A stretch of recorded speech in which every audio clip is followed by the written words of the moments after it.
This is Free Talk Live. We are at Anarchapulco 2019 for day number 1. It's bright, it's early, barely anybody's awake at this point, but I'm down here at right in front of what's going to be the Cryptopulco room, where our co-host Mark Edge is actually inside. Oh, now he's walking up, but he was in there getting set up. He's going to be doing the emceeing, so he'll be doing the introducing of all the speakers at Cryptopulco this year. This event is an amazing event. It has just barely gotten started. It's still not too late for you to come down here. It's going to be going through the weekend, through Sunday. Just days of loads of speakers covering so many different subjects, and we're going to try to give you a taste of what this experience is like here on the radio, interviewing some of the folks who are going to be speaking here over the weekend. That's all going to be coming up here on Free Talk Live. But as I was kind of getting set up here at our little remote studio, which is being swarmed by mosquitoes this year, I didn't notice any mosquitoes last year, but this year I probably killed at least a dozen within the last half hour. But once more people start showing up, then it won't be as much of a problem because then they'll have more to feed on. But right now, we're definitely being targeted. So it's Ian Freeman here. Mark is around, but actually I ran into two of my favorite people. It's Derrick J. And Steven Zeiler. Hey, guys. Welcome to Mexico. Buenos dias. Yeah. Bienvenidos. Now, it's your first time at Anarchapulco? Yeah, it's That's my correct. first time in Mexico. Really? And this is... What a great experience. There's beaches and pools. It's beautiful. There's palm trees everywhere.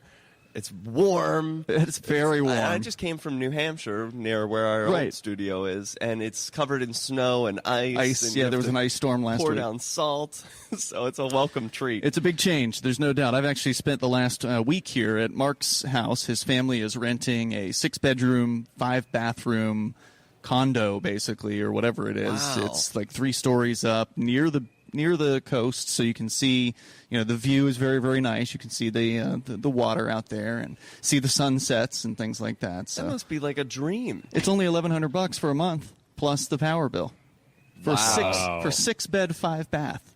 Now, as I understand it, this is their winter here, so this is That's not right. is this off-season for them generally? Is it cheaper to be here around this time? That's a good question. I don't know It if seems to be. I don't know how the prices compare, but it seems pretty inexpensive relative to prices in New Hampshire or anywhere else. Well, I mean, a lot of things are cheaper here. Not everything, though, is cheaper here. So there's certain things, if you were to go to the Walmart or whatever, that are actually probably more expensive. Imported stuff. Yeah, but some things are definitely cheaper here. So it's been great just kind of hanging out in Mexico and being around. But I've been looking forward to this. This is a fun event. This is my third in Anarchapulco. It's going to be the biggest one. Last year, they didn't have the whole hotel. This year, as I understand it, everyone you see in the hotel is going to be an attendee of Anarchapulco. Either that or they're the hotel staff. Which one is or the super other. awesome. Yeah. Everyone that you run into, you know that they are a hardcore Liberty person.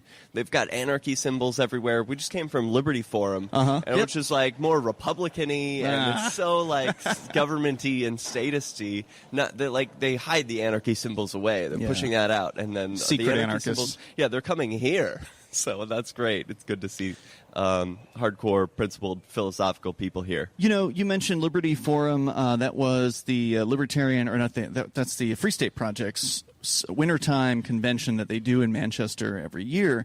And you guys were there, of course, for listeners maybe that are newer to the show. Derrick J., you were a former co-host, used to be on regularly. You were my roommate for a number of years. Yeah. And as I understand it, you are coming back on a once-a-month basis. You guys are going to make the trek out from Portsmouth. The two of you are coming out, and you'll be doing a once-a-month co-hosting with us, which is very cool. Can't keep me away. Extremely excited for that. I'm so excited about that. But you were at Liberty Forum, and you accomplished your goal because you also do Anypay. And that's what's keeping you guys very, very busy. Anypay.global. We talk about it every night. That's right. On Free Talk Live. Our listeners know that if you want to accept cryptocurrency in real life as a business, you got a store or, someplace people come to, you want them to pay with Bitcoin or Dash or, a few different other cryptos. Anypay is the way to go. You had a goal of converting the bartender at Liberty Forum. and having them accept crypto with Anypay. And you accomplished that goal? Every year, everyone says, oh, we wish we could spend Bitcoin or Dash at the bar here at Liberty Forum. And they never can. And no one ever figures out how to quite convince them. And it seems that Derrick J figured out that what you have to do is talk to them. Well, yeah, that's step one. But, I mean, I could imagine that's a hard process because there's corporate involved, right? They always want to kick it down to the next person of responsibility. They say, okay, this seems a little too much above my pay grade, and I'm going to bring you to my manager and my manager and my manager. And it's a never-ending... Well, now, I've had success with getting bartenders to take a tip. Right, so get the bartender to install a wallet, and then, okay, I can tip you with crypto. I've had some success with that, but you actually had them selling beers for cryptocurrency via Anypay. All their drinks. So I went up to including tips if needed. But so I went totally prepared this year. I made a little stand-up flyer that says, yes, this bar takes crypto. Please tip in FRNs, Federal Reserve Notes. Thank you. And then a picture of the bar, made it real attractive, had a picture of Anypay, so it looked professional. It was behind glass. Okay. And then I brought an iPad with Anypay installed, with an account set up, ready to go, in hand, and I go up to the bartender. I've got a wad of cash in my pocket, and I say, hey, you go, every year you do this event, right? He's like, yeah, my name's Derrick, good to meet you. He introduces himself. We build a little rapport, and I was like, people are always asking, can I use crypto at this bar? Can I pay with Bitcoin? He's like, yeah. And the answer is always no, right? Yep. Yeah.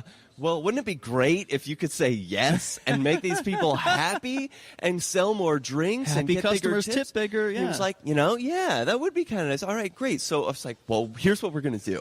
Let me show you what I brought with me. This is a device that you could take Bitcoin and then, bam, I show him how you would pay for a drink. I was like, what's a beer cost? Okay, $6, bam. Bring up $6. Hotel prices. Yeah, and then I pay it. He sees the screen light up green. He's like, okay, well, now what? I was like, now here's $500 in cash. Just hand him a wad of bills. Okay. And I was like, anytime anyone pays for anything, I'm going to be keeping track of what goes through the system, because with Anypay, you've got a list of your recent invoices. He was like, okay, I'll keep track too. At the end of the night, we'll settle up. So if you need more money, here you go. I'll bring you more money. So he didn't need to have a crypto wallet set up. You were just using your own wallet. He didn't need anything. He just needed to say yes. Yeah. And he was like, this seems really easy. So he was like, let me ask my manager. I don't want to get in trouble. So the manager comes over and he's like, no. Yeah, should we do this? Okay. Yeah. It looks all right. So yeah, the manager says, let's do it. And every night they do it, and they're so happy. All the people are buying drinks. Hundreds of dollars went through that place, buying crypto drinks. Yeah. And even though they didn't have a wallet, so the hotel doesn't accept Bitcoin at their bar all the time. Yes. Not yet, but now they've gone through the motions. They've physically done it. They know how smooth it is, how it looks.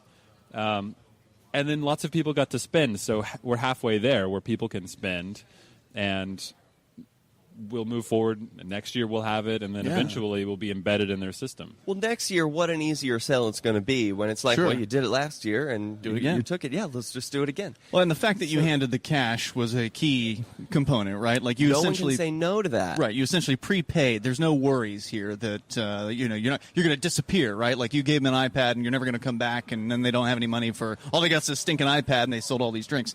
No, they got cash in their hands, so it's just an exchange after the fact. Yeah, right? He got what he expects, and late next year he'll be even more warm to the prospect.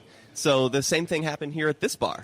Here at Anarchapulco. At Anarchapulco, I'm like, what are we doing? Everyone buying the one by drinks, the elevators, charging it to cards. The one right in the center down where everyone goes. Yeah. So what are we doing? Using credit cards, using pesos to buy this stuff. Everyone around is wearing a Bitcoin shirt, has Bitcoin tattoos. This event was like a cryptocurrency event last year with like an anarchy component to it. That's the way it felt to me, because like almost all the sponsors were crypto related. I mean, you can see it already. They're getting set up right now. The sponsors here are heavy crypto sponsors. There's the Cryptopulco stage. Let's talk more. You guys can stick around for another segment? Please. I know you're going to breakfast, but we're coming up here in moments. This is Free Talk Live. We are at Anarchapulco 2019. You can go to anarchapulco.com. Learn more about the event there. And if you can get down to Acapulco, to the Princess Resorts, you really ought to this weekend. It's Free Talk Live.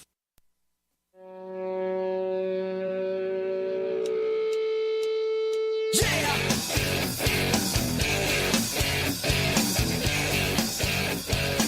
It's Free Talk Live. We're at Anarchapulco 2019.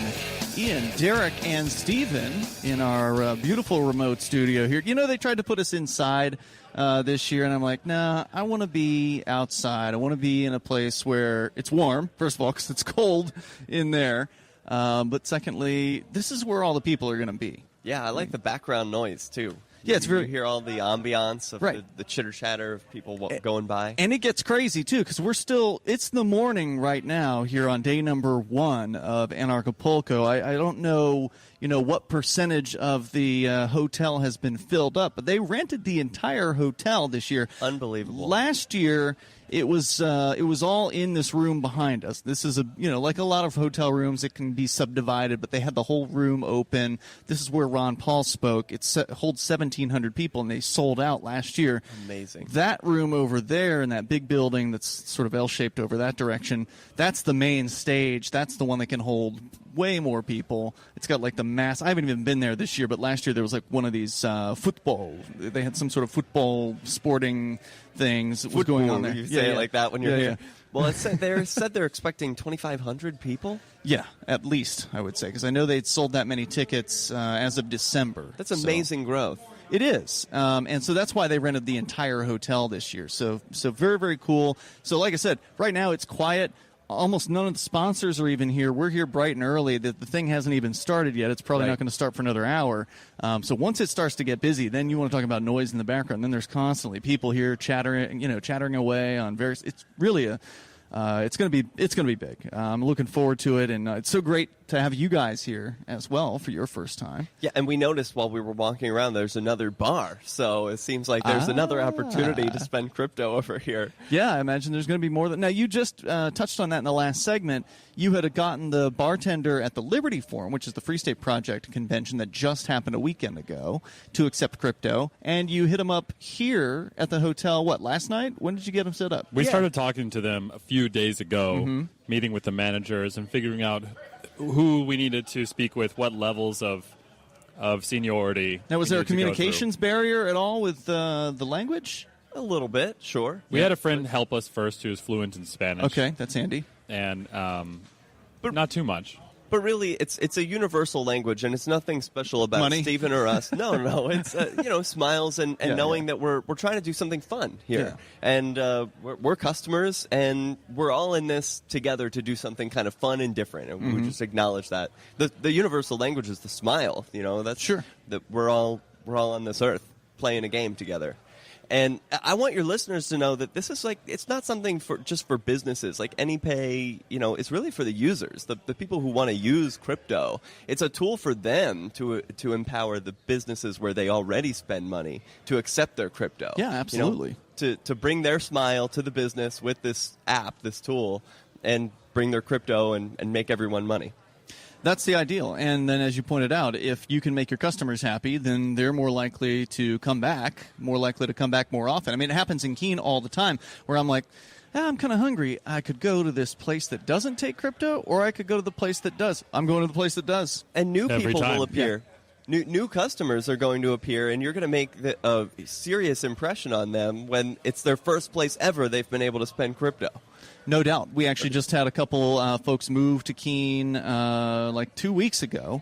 They came out from the West Coast, out in Washington State. He is a programmer who works on Zcash. She is also into the crypto world as well. And so they're looking to buy a house in the region somewhere, I think. And they, even though he's a Zcash programmer and is obviously deep into the crypto world, he had never spent cryptocurrency in real life ever in his entire life until he showed up in Keene, and now all of a sudden it's like, well, now you can buy your drinks, now you can get your dentist, now you can get your car repaired. Now Right. Speaking of Zcash, last week we finally released Zcash support on Anypay, so you can pay with Zcash and you can set up your merchants. You've been working on that for a while, though, right? Yeah, we had it, and then it was a trial, didn't work very well, but then we made a proposal to the Zcash Foundation to implement encrypted Zcash payments. Wow. Which is only just now possible on a mobile phone. Okay. And as of this week, a beta version of a wallet came out. And also this week, we're looking to release encrypted Zcash payments on Anypay. You guys are on the cutting edge. That's going to be really fun. and people have been waiting for this for some time. And there's some other new announcements out of Anypay, right? I saw Ripple in the back end. Is that public now? Well, we now support. If not, I can go edit this out of. All of our coins are now live. Okay. So Dogecoin is Dogecoin is now fun. official. It's okay. back. If you pay with Dogecoin, see, Anypay is the most fun. Yes, absolutely. Point of sale. If you paid with Dogecoin, it's also it really the only one worth talking about. I mean, not only is it the most fun, but nobody can compete with Anypay. I mean, there's just nothing. I've looked at them all. There's just nothing. Sorry, BitPay used to be the thing, and they're not even close to you Anypay guys. doesn't yet have built-in conversion of one coin to another coin, and we don't yet have conversion to fiat currency, except for some select customers that we're working with. But we do have a very exciting feature coming up. We just released our map, the Anypay map, map.anypay.global. So that will tell you where all of the Anypay merchants are. But it's going to be. Everyone loves maps. The Dash people love their map, and the Marco Coino people love their map. Roger's always talking about that. But our map is going to be way more fun because it will tell you which businesses are the most active.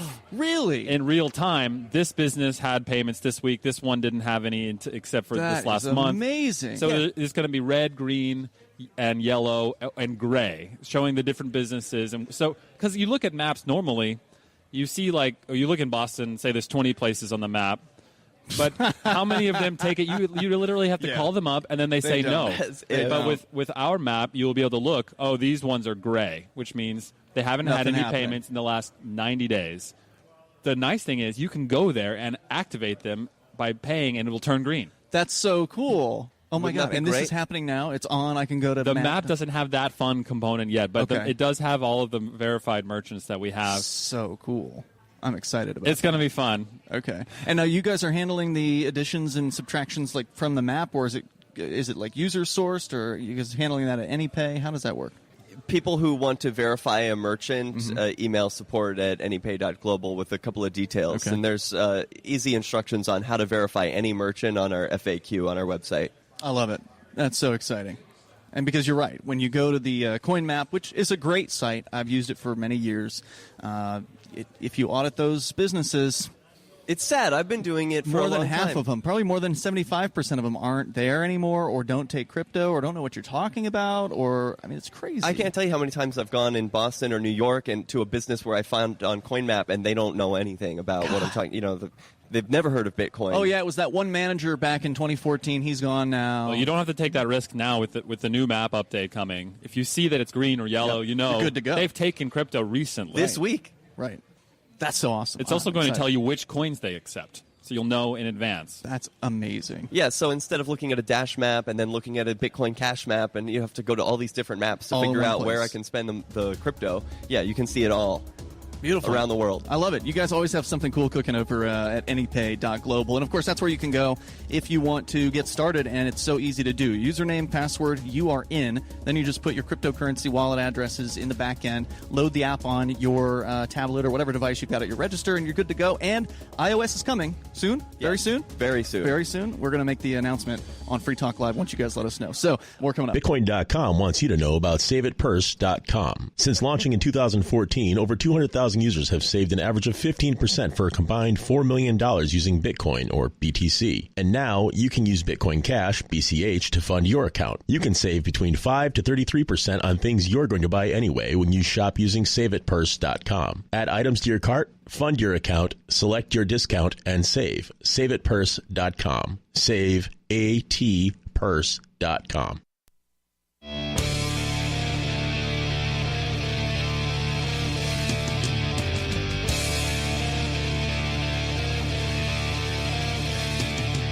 It's Free Talk Live. We're at Anarchapulco 2019, and things are just getting rolling in the morning. They know their audience, as you said, Mark, because they're not starting anything officially until 10 a.m. So everybody's got time to sleep in, sleep off, whatever it was they drank last night. As we were just talking to the guys from Anypay, you can now pay at the hotel bar with Anypay, which is amazing.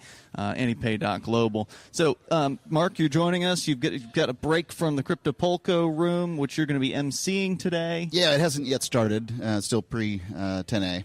And you found another special guest for us. Absolutely. I've got David Morgan from themorganreport.com. And David is, well, he's starting to advertise on Free Talk Live. I wanted to get a chance while we had him to talk to him about what it is that he does. Welcome this morning, David. Mark, great. Thanks for having me. Yeah, I'm a financial analyst. I write a financial newsletter based on the resource sector. We cover all the resources. I'm known to be a silver expert. It's where I spend most of my time is in the precious metal side. But we've looked at, in fact, we're the first in the rare earth element space. We've looked at the battery metals. Cobalt was one of my picks way before it became popular. So we do things mostly through the equity side, but I also trade. So I have in the paid premium service, a look over my shoulder feature, which allows people to see exactly how I enter a trade and exit. And, my biggest claim to fame probably was catching the biggest move in silver that's happened in the last bull market, or this one.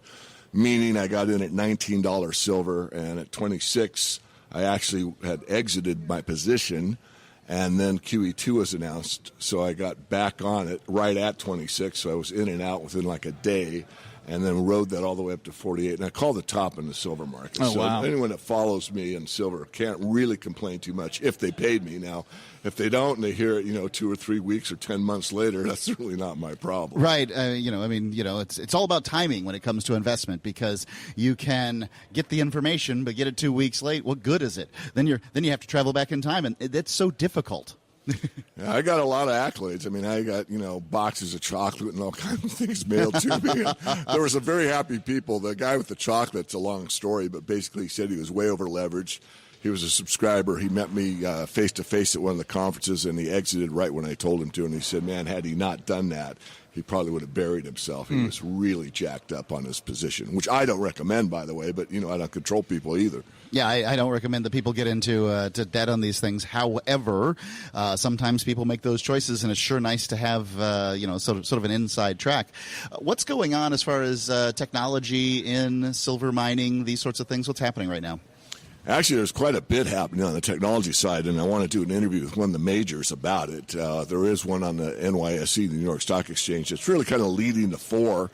On the technology side, you can envision maybe just a few years out where robots are basically doing the drilling on the wall of the ore, and there's no interface with the human being, so it's totally safe. They don't need a lunch break. They don't have a union, and the machines are actually drilling the wall and scooping it up and processing it. So that, I think, is the direction that mining is going.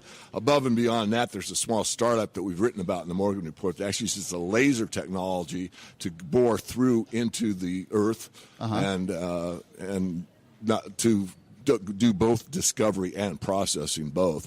Rather unique concept, and of course I visited them on a personal level, which I do on most of these projects. Me, myself, or my team, me and another guy or two, will actually visit these projects before we produce the report for the Morgan Report subscribers. Sorry, go ahead. I was just going to ask, how did you get into silver? How did you fall in love with precious metals? Well, I was obsessed about money when I was about 11 years old, and the currency changed from 90% silver coins to the Johnson slugs, and that fascinated me because I noted it, but none of the adults seemed to. Really? So I actually kept studying about money and learned that you could actually make a living by investing, and that fascinated me. You could actually put your money to work and help people and help yourself at the same time. What a concept. Right. It's the American way. So I studied a lot about money going into, 8th grade, 9th grade, high school. And so by the time the first bull market in silver and gold started, I was involved pretty heavily for my age. And I watched, and I was pretty much a gold bug based on all my study up to that point. But after the big run-up, I noticed silver outperformed gold substantially, and I wondered why the Hunt brothers were so fascinated with the silver market. So I took kind of a side bend and started looking at silver extensively to discover the question I had. Why silver? Why not gold? Why were the Hunts so obsessed about silver? And once I made all the discoveries I made for the rest of my life, it's fascinating what that metal is, what it does, and how important it is. What are some of the reasons that you think your silver is superior to gold? Well, one is it's got more utility. It's the best conductor of electricity. It also reflects light better than any other element known to man. So anything electronic or electrical has to have silver. It's a must-have. Right. And so that's imperative. Gold doesn't enjoy that. You also have new technologies coming out. There's more patents for silver than any other element known to man other than oil. So silver's used like oil. everything that you don't really think about it. If you look at the past, silver's usage about 15 years ago was 35% of the market was industrial use. Today it's 60% of the market. Wow. And our increase of production's risen substantially over the 15 years. So we've really had a big move into the industrial usage of silver. One of the reasons that I feel like silver can sometimes move more dramatically than gold is that silver is about it tends to be something like a tenth to a 20th of the price of gold, and they're comparative to as much silver as there is on the planet versus how much gold there is on the planet. That's not commensurate. There's not 20 times as much silver as there is gold. Well, Mark, the facts are right now the gold-silver ratio has been as high about 85, 86 recently, and the natural ratio, the way it's in the ground, is roughly 10 to 1, or it's really 9 to 1, but 10 to 1. So it has traded at the natural ratio for eons when they were both functioning as money. Okay. But once it was demonetized, silver being demonetized, then it bifurcated from that ratio, and it's been as high as 100 to 1 a few times. In this bull market so far, it's gotten as low as 35 to 1. So what do you think the reason is that people just value gold more? I mean, is it just jewelry? It's establishment. I mean, really, even though the mainstream won't admit it, on a subliminal level, gold is establishment. I mean, the whole story of The Wizard of Oz is all about the bankers going to a gold-only standard. This whole idea of the people's money not being of the people, for the people, by the people, it's for bankers only, was the reason the crime of 1873 is committed. So the real story on money is all about silver, and it's all about taking away the power, because money is power. So if you let people have the silver money, which they did, and control it more or less, then they have the power. So if you take that away from them and go to gold only, it's very easy to go to fiat only. There's a great work by a gentleman talked about gold, fiat in disguise. So going from gold to a fiat system is extremely easy. Going from a bimetallic standard, silver, gold, or trimetallic, copper, silver, and gold is almost impossible. But once the bankers captured that yellow brick road that Dorothy and the lion and all went on, that was it. Wow. I didn't know that story was about the gold standard. I wasn't aware of that. So when it comes to silver, one of the things that I hear people say is that they don't want to. It's hard to hold to have silver, because it weighs. There's just so much more of it for say $1,000 than there is for gold. Well, it's true and not true. I mean, silver is always claiming to be bulky, but it's bulky compared to what? Compared to gold. But if I give you a kilo of silver, it's almost identical to the size of your cell phone right there. Yeah. And that's 32.2 fine ounces of silver. So even at $10 ounce, that's $320. So it's at 16. So you're looking at about a $500 bill in the same volume as your cell phone, which probably cost you about $500. Yeah. Now, what in your life is that small that's worth $500? My cell phone. Yeah. So really, from that aspect, so if you're talking about $1,000, you're talking about 2 cell phones worth of silver. That's a pretty small volume. Now, if you compare it to gold, yes, it's a bigger volume by far for unit value. But let's do a thought experiment. Let's say that some people, I don't believe this, I'm on record saying I might see the ratio go to 10 to 1, the natural ratio. Okay. But let's just say that they go to even Steven. Let's say that gold and silver trade at the same paper price. Is silver too bulky then? David, I want you to give us the contact information. People want to get a hold of you, find out more about your newsletter, please. Go to themorganreport.com, give me your first name and a good email, and I will set you up for the free list. And if you're so inclined, we have a premium service for those that want to make money in this market. Themorganreport.com. Thank you so much, David Morgan. Pleasure meeting you. Thanks. My pleasure. Thank you. More coming up from Anarchapulco 2019 in moments. You can go to anarchapulco.com to learn more about this event. And it's Ian and Mark here in Acapulco, Mexico at the Princess Resort. It's Free Talk Live.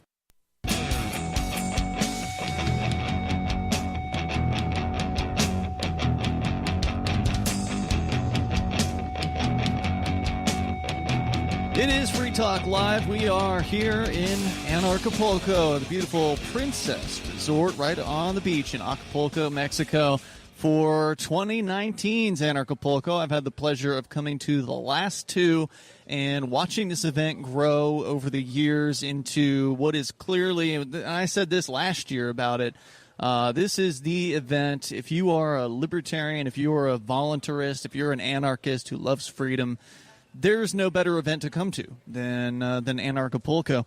So Ian Freeman here in our remote studios at the Princess, right outside of the Cryptopulco room, as the event itself is just kicking off. I just got back from a delicious buffet breakfast with my friends Derrick, Jay, and Steven from Anypay, and then Ernest Hancock has arrived. Hello, Ernie. Hello, Ian. Hi, audience. Great to have you on. Actually, as we're recording this, your show is being broadcast on LRN.FM, so you're in refeeds this week, and then I'm omnipotent.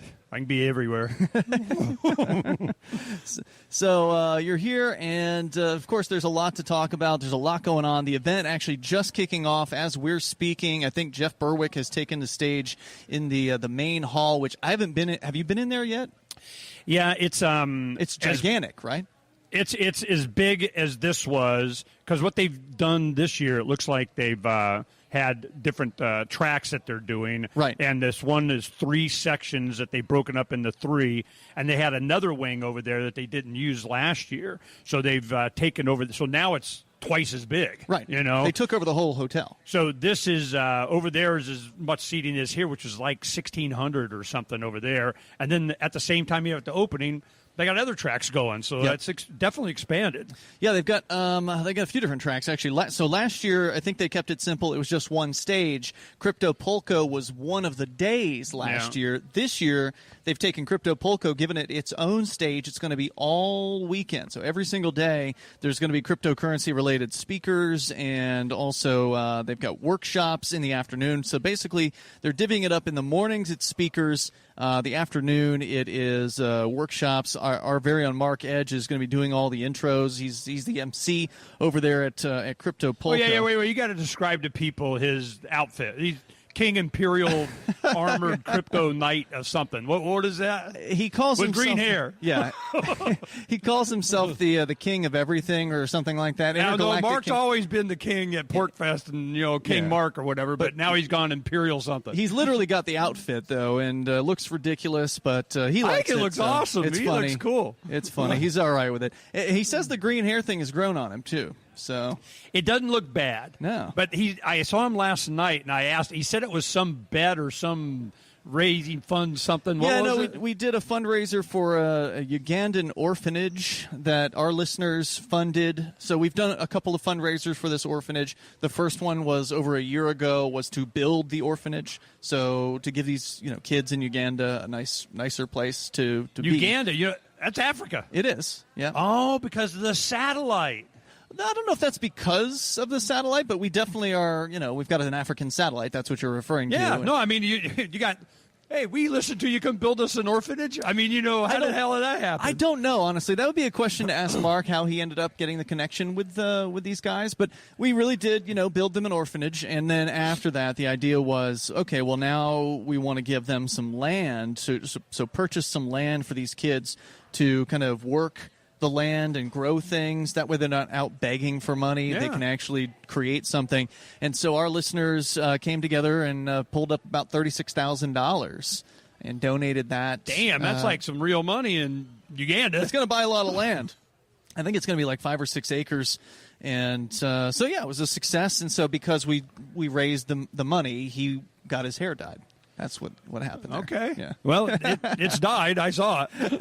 Oh, there's a video, too. You can watch like a time-lapse video that I made. I brought my camera in. If you go to him getting it dyed? Yeah. If you go to the Free Talk Live YouTube channel, it's YouTube, or just youtube.freetalklive.com. It's in there, and the only drawback of his crypto armor outfit he's got, it has a cape and everything, and it's freaking hot here, man. So it's not hot in there. Yeah, no, it is kind of inside. Cold. It's cold. Well, that's one of the things that my wife Donna, she's always we go to the movies or go to any hotel event or something. She always brings a blanket or a sweater because they always got it so freaking cold in there. Yep. But so you see a lot of the women here, they know better. They brought their sweaters, and shawls, and stuff. So, yeah, it makes it comfortable because it does get kind of warm. It's not that bad. No, it's beautiful out here. You know, you got a nice tropical off-the-ocean breeze thing, so it's really not that bad. Right, we're under the overhang. There's a lot of space here that's covered from the sun, so we're not actually cooking out in the sun. And I prefer being out here. We dragged the table. They had us inside. Nah, this is better. We got to be out here again. This is where because you got a lot of year. People coming by, and they want to talk, and they yak, and, you know, so it's cool. Yeah, everybody comes by. Yeah, one guy came by tomorrow, Del Bigtree of the movie Vaxxed, this vaccine awareness kind of thing. He's going to be here. Okay. And I really encouraged Ian to talk to him. It's a great interview. We really got a lot out of him, so I'm looking forward to you guys getting to hear about that. All right, we'll definitely do that. So, Ernie, let's talk about what you're up to these days. You've got a book now that you're publishing, The Letters of Mark. Now, of course, listeners of your show and listeners of LRN.FM are very well aware of the Letters of Mark. We've been running, promos for them on air. But for listeners just tuning in for the first time, what is it? Letters of Mark, we have a website called pirateswithoutborders.com, and it's the support of decentralization of everything. And I'm the publisher of Freedoms, with an S, freedomsphoenix.com. Anyway, so freedomsphoenix.com. We have like 50 to 70 headlines a day. It's a news aggregator, and we have original columns and articles and so on there, and, of course, our show. How long has it been around? That site's been around for a long time now, hasn't it? 05. Wow. All right. Yeah. We have 400,000 headlines in there.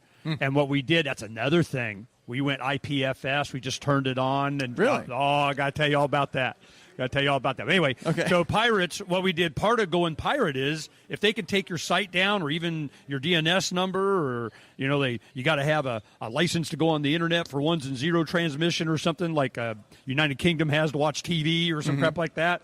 I go, we have to get off of this thing because you think the purge was bad. It ain't even got started yet. You know, I've been screaming, you know me, man, I've been screaming this for years. I go, no, they're not your friends. They're Zuckerberg's friends. Yep. You know, so what pirates is the realization that the man is going to call you a pirate. You're a freaking pirate. If you're against all flags, you're a pirate.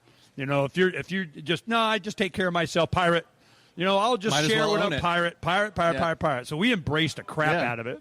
And I just found out, you'll dig this, there is a guy, I can't remember his name, whatever. He was a United Kingdom writer. He was an entrepreneur, business guy. He's writing a book, and he wrote Be More Pirate.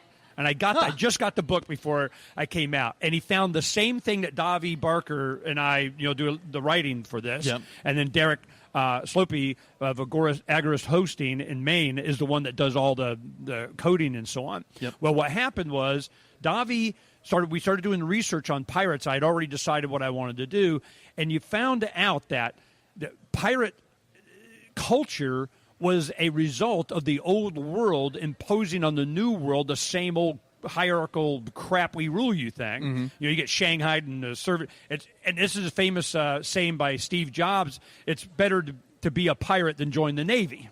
And the point he's making, screw the crown, man. Yeah.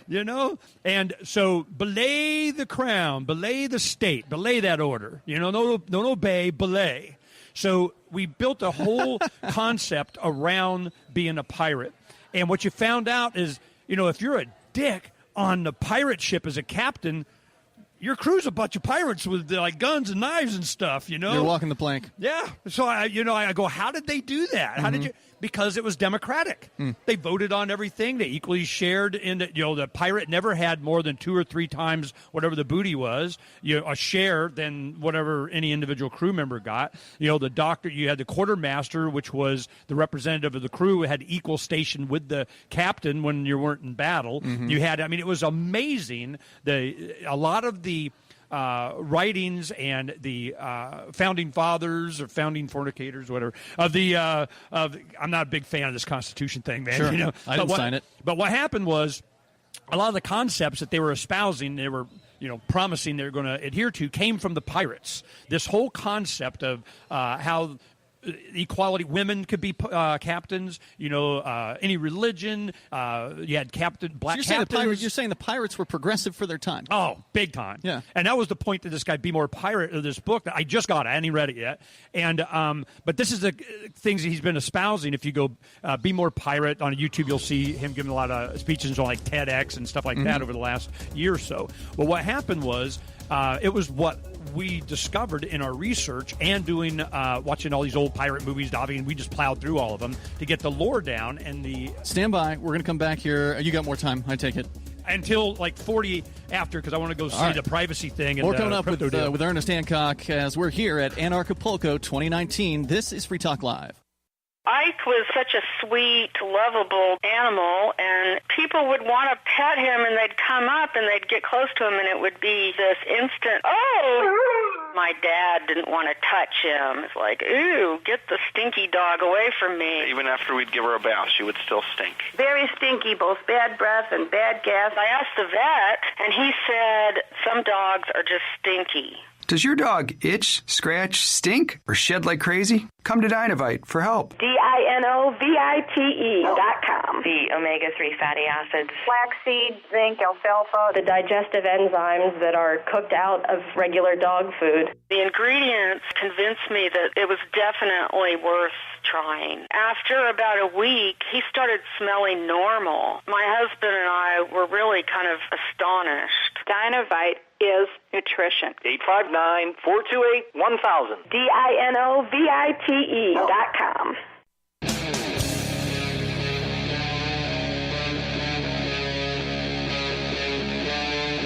Free Talk Live. It is Free Talk Live. We're here at Anarchapulco 2019 as the beginning ceremony apparently has just let out. Large crowd of people coming out of what was likely Jeff Berwick's introduction to what is going to be a big day. They've got just a lot of stuff on this program. There's so much going on this year. It's actually going to be, of course, it's impossible to see everything. On February the 14th, Valentine's Day. It is Valentine's Day. Happy Valentine's Day, Donna. Yeah, happy Valentine's Day, Ernie. No. Oh. What, no, Donna didn't come up with you this year? No, she's at home. I did call her when I was getting on the elevator just to make sure I get in that Valentine's Day thing, or you get in trouble. You don't do that, man. Yeah. Was she here last year? Did she ever come up with you? I don't recall. Okay. No, I don't think. All right. She's been to a couple. I see. But no. She hasn't been at this new hotel. This is big. big. Yeah, that's right. I was sending her really nice pictures the first year they did it at the Princess here. Right. And that was last year. She thought I was egging her on for not coming. Oh, look how pretty this is. Look how pretty this is. How pretty this is, It is pretty here. I mean, it's definitely a nice place to come to, and looks like a good turnout already, and we're just getting the ball rolling here this morning from Anarchapulco on Valentine's Day. Yeah, no, it's at least as crowded as last year. Coming up on the main stage today, Benny Wills, who we had on last year. He's a very entertaining guy. Luke Radowski, he's here. Saw him yesterday from We Are Change. He's going to be speaking. Cool. Dana Martin, who, for those of you who are into unschooling, independence from the government school system, very, very important concept. Yes. She's going to be speaking. And that's the main stage. David Icke, apparently, is going to be wrapping things out today. That's how wide a scope this thing is. Right. It's going to be fun. I have never seen him in person. Me neither.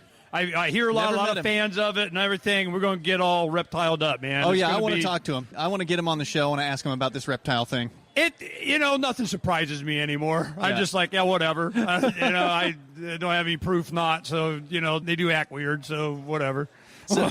So we'll find out about that as time goes on. But, Ernie, we were talking with you, if you're just tuning in, about the letters of marque and reprisal, and you were just kind of explaining the characters. So Captain Mark has we got a new captain, a new character. So you said reprisal is his co-captain, or it's like female? No, it's like Trinity and Neo. Okay. Right. So it's a Mark and reprisal. Gotcha. So she's like the enforcement arm.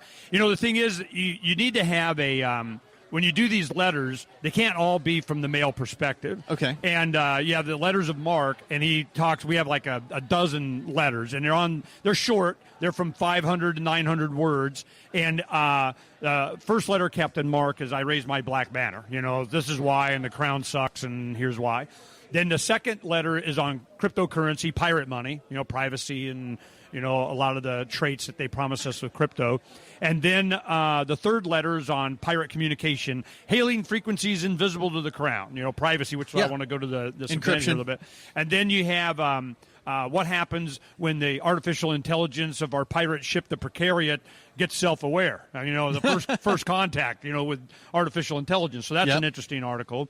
Then we have decentralized age, a sweet trade, which is what the pirates talked about in free market trade and so on. I hate to say the word economy because James Corbett has really rediscovered Austrian word catalactics, which is what things are worth at the point of an individual purchase.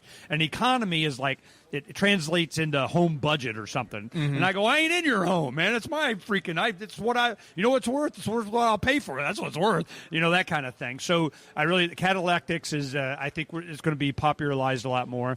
And then we have a new character that dealt with healthcare, the ship's doctor, Dr. Idris Barber. And because it's always the barber, that's your dentist or something on the Wild West kind of thing. So we've embraced that, and he had a really good thing on healthcare. And it's the whole concept. The reason we have these categories, communication, energy, shelter, health, food and water, transportation, automation, and education, these categories, when you decentralize down to the individual, all of a sudden you're free of the crown.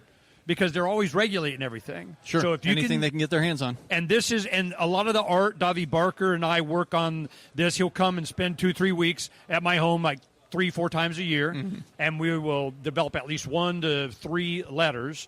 He does all the research, pulls in hundreds of pages of research, whittles it down, we pirate it up, and then when we get down to the last bit, he and I will sit there and go over every freaking word, phrase, tone, everything. Okay. And we're very proud of these letters. So you go to pirateswithoutborders.com, read the letters of marque, order the book. This is the 3rd edition of the book. We keep adding. Yeah, it's thicker now than it was before. That's why I said when you said you've got a book, I'm like, wasn't that a pamphlet? It's definitely a book now. It was a pamphlet. Yeah. Now it's getting to be book, and a bigger book. But a lot of art in it. A lot of memes, a lot of stuff that you can go see on the site. Yeah, but it's full color. So we passed out a whole bunch. I got, in an hour, I distributed almost everything I have. So I just kept the nice book parts for selected people like Ian and Mark that I want to have. But you see, this is a take on the Nike logo. Thing. Yeah, you got an upside-down swish. And with the word belay kind of underneath and it looks like the Precariat, the pirate ship. Oh, ship. I got to tell you about the ship. We've got to talk about the ship. You go to pirateswithoutborders.com, and you'll see on the top left it says virtual tour. Okay. It's a video of the building, what the ship is like. Yep. And we have a video design contest for those that we'll announce a year from now here next to Anarchapulco. And we're designing, the sick bay, the bridge, the hangar deck, the captain's quarters, his launch, escape pods. I mean, the engine room, everything needs to be designed. We designed the shell of the ship, but now we got to do the inside. And Cameron, one of our pirates on the forum, you go there, and he done fantastic work. And it came from me interviewing Larkin Rose when he was doing the Blender files for his Mirror project. And I go, wow, this is cool, man. We need somebody to do this. A listener goes, well, I can do that. 5 months later, the stuff was up. I was like, holy crap, it was awesome. Wow. So you guys go and see the ship. It's 1,000 feet long.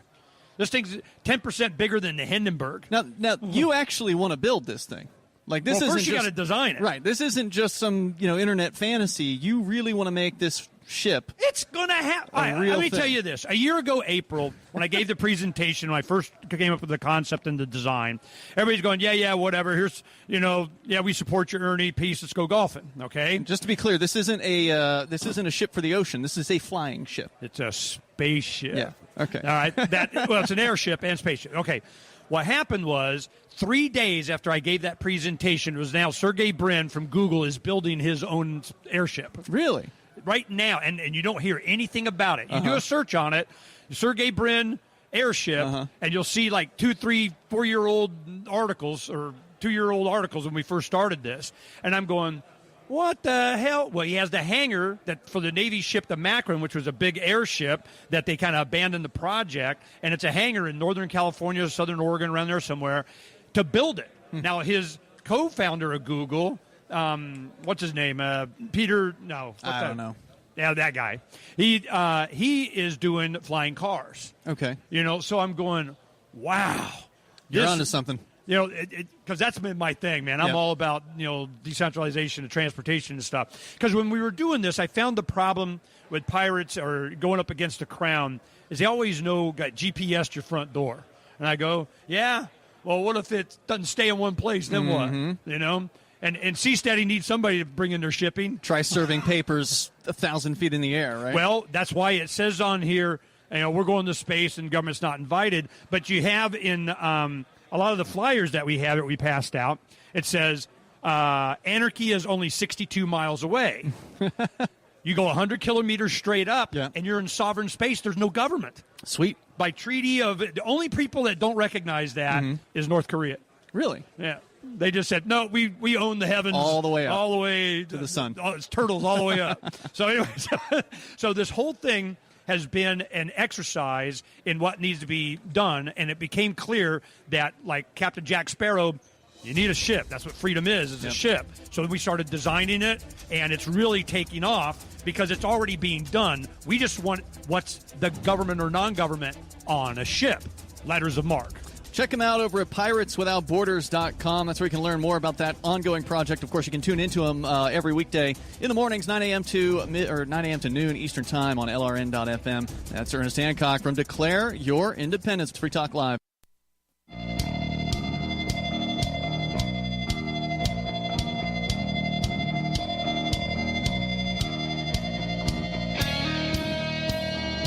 This is Free Talk Live. We're at Anarchapulco 2019 for day number 1. It's Valentine's Day. People are here. It's looking good. The crowd seems to be having a good time already, and it's just gotten started. The stage, the main stage, which is a humongous room, has let out. Jeff Berwick gave the introduction. I'm sure we're going to be able to pull him over here at some point. But this year, one of the big differences, besides the fact they've taken over the entire resort this year, is that because they've taken over the whole resort, there's multiple stages.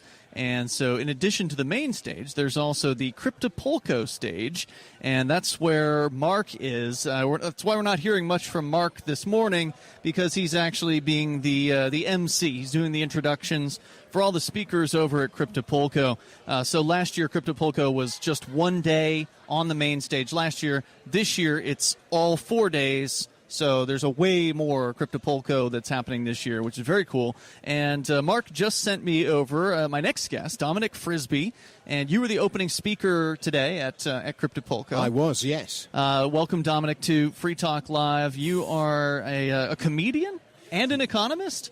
Well, I wouldn't call myself an economist. A financial writer. I've written about finance and money, and I wrote. We say it was the first book on Bitcoin from a recognized publisher. What was the name of it?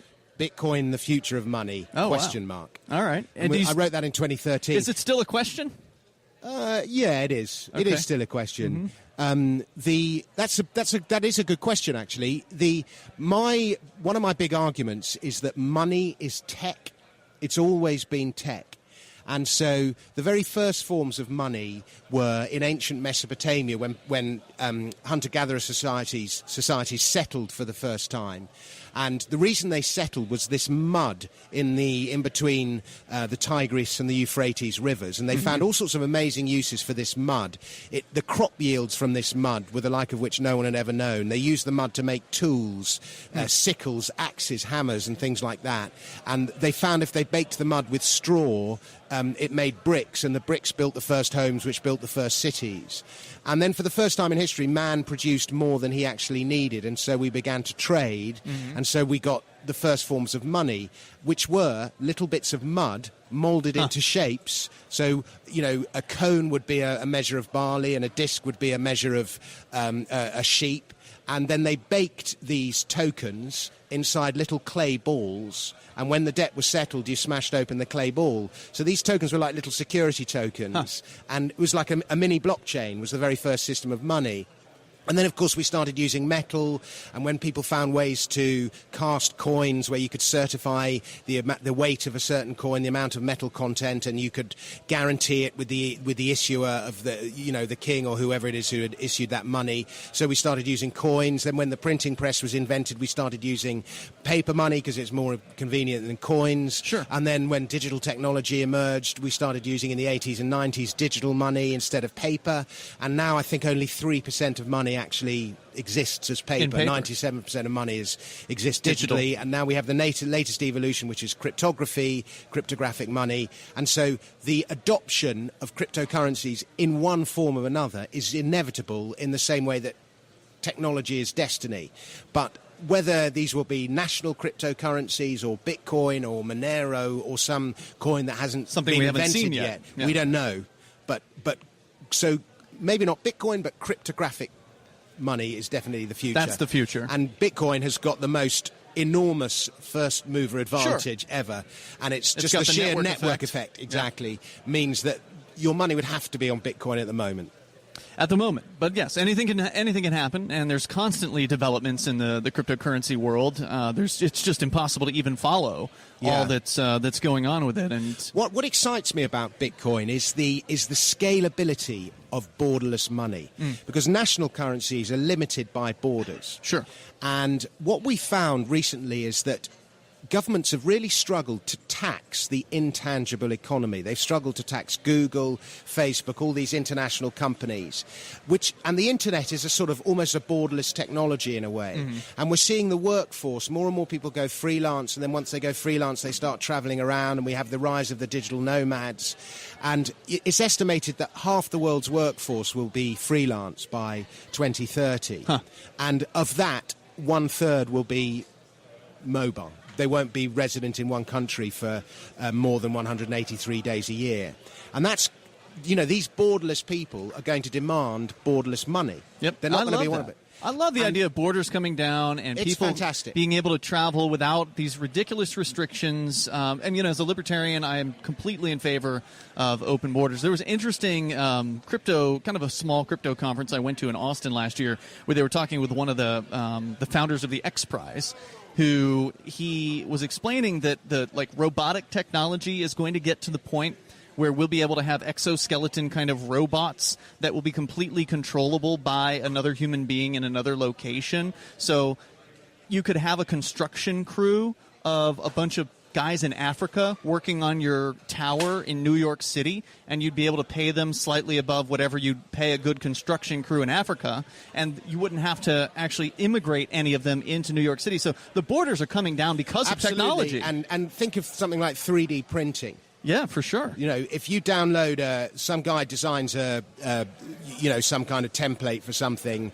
in, Latvia, and you're in Colombia, and you download that template and you print that thing up on your printer in Colombia, who pays tax? Where's the taxable thing? It's just we're entering a very different world. But if I can just come back for 1 second to the scalability of Bitcoin, we still have almost half the world's population is still unbanked. Yet, by 2021, they will have a smartphone. And a smartphone is the way by which most of the world's population will experience the internet for the first time.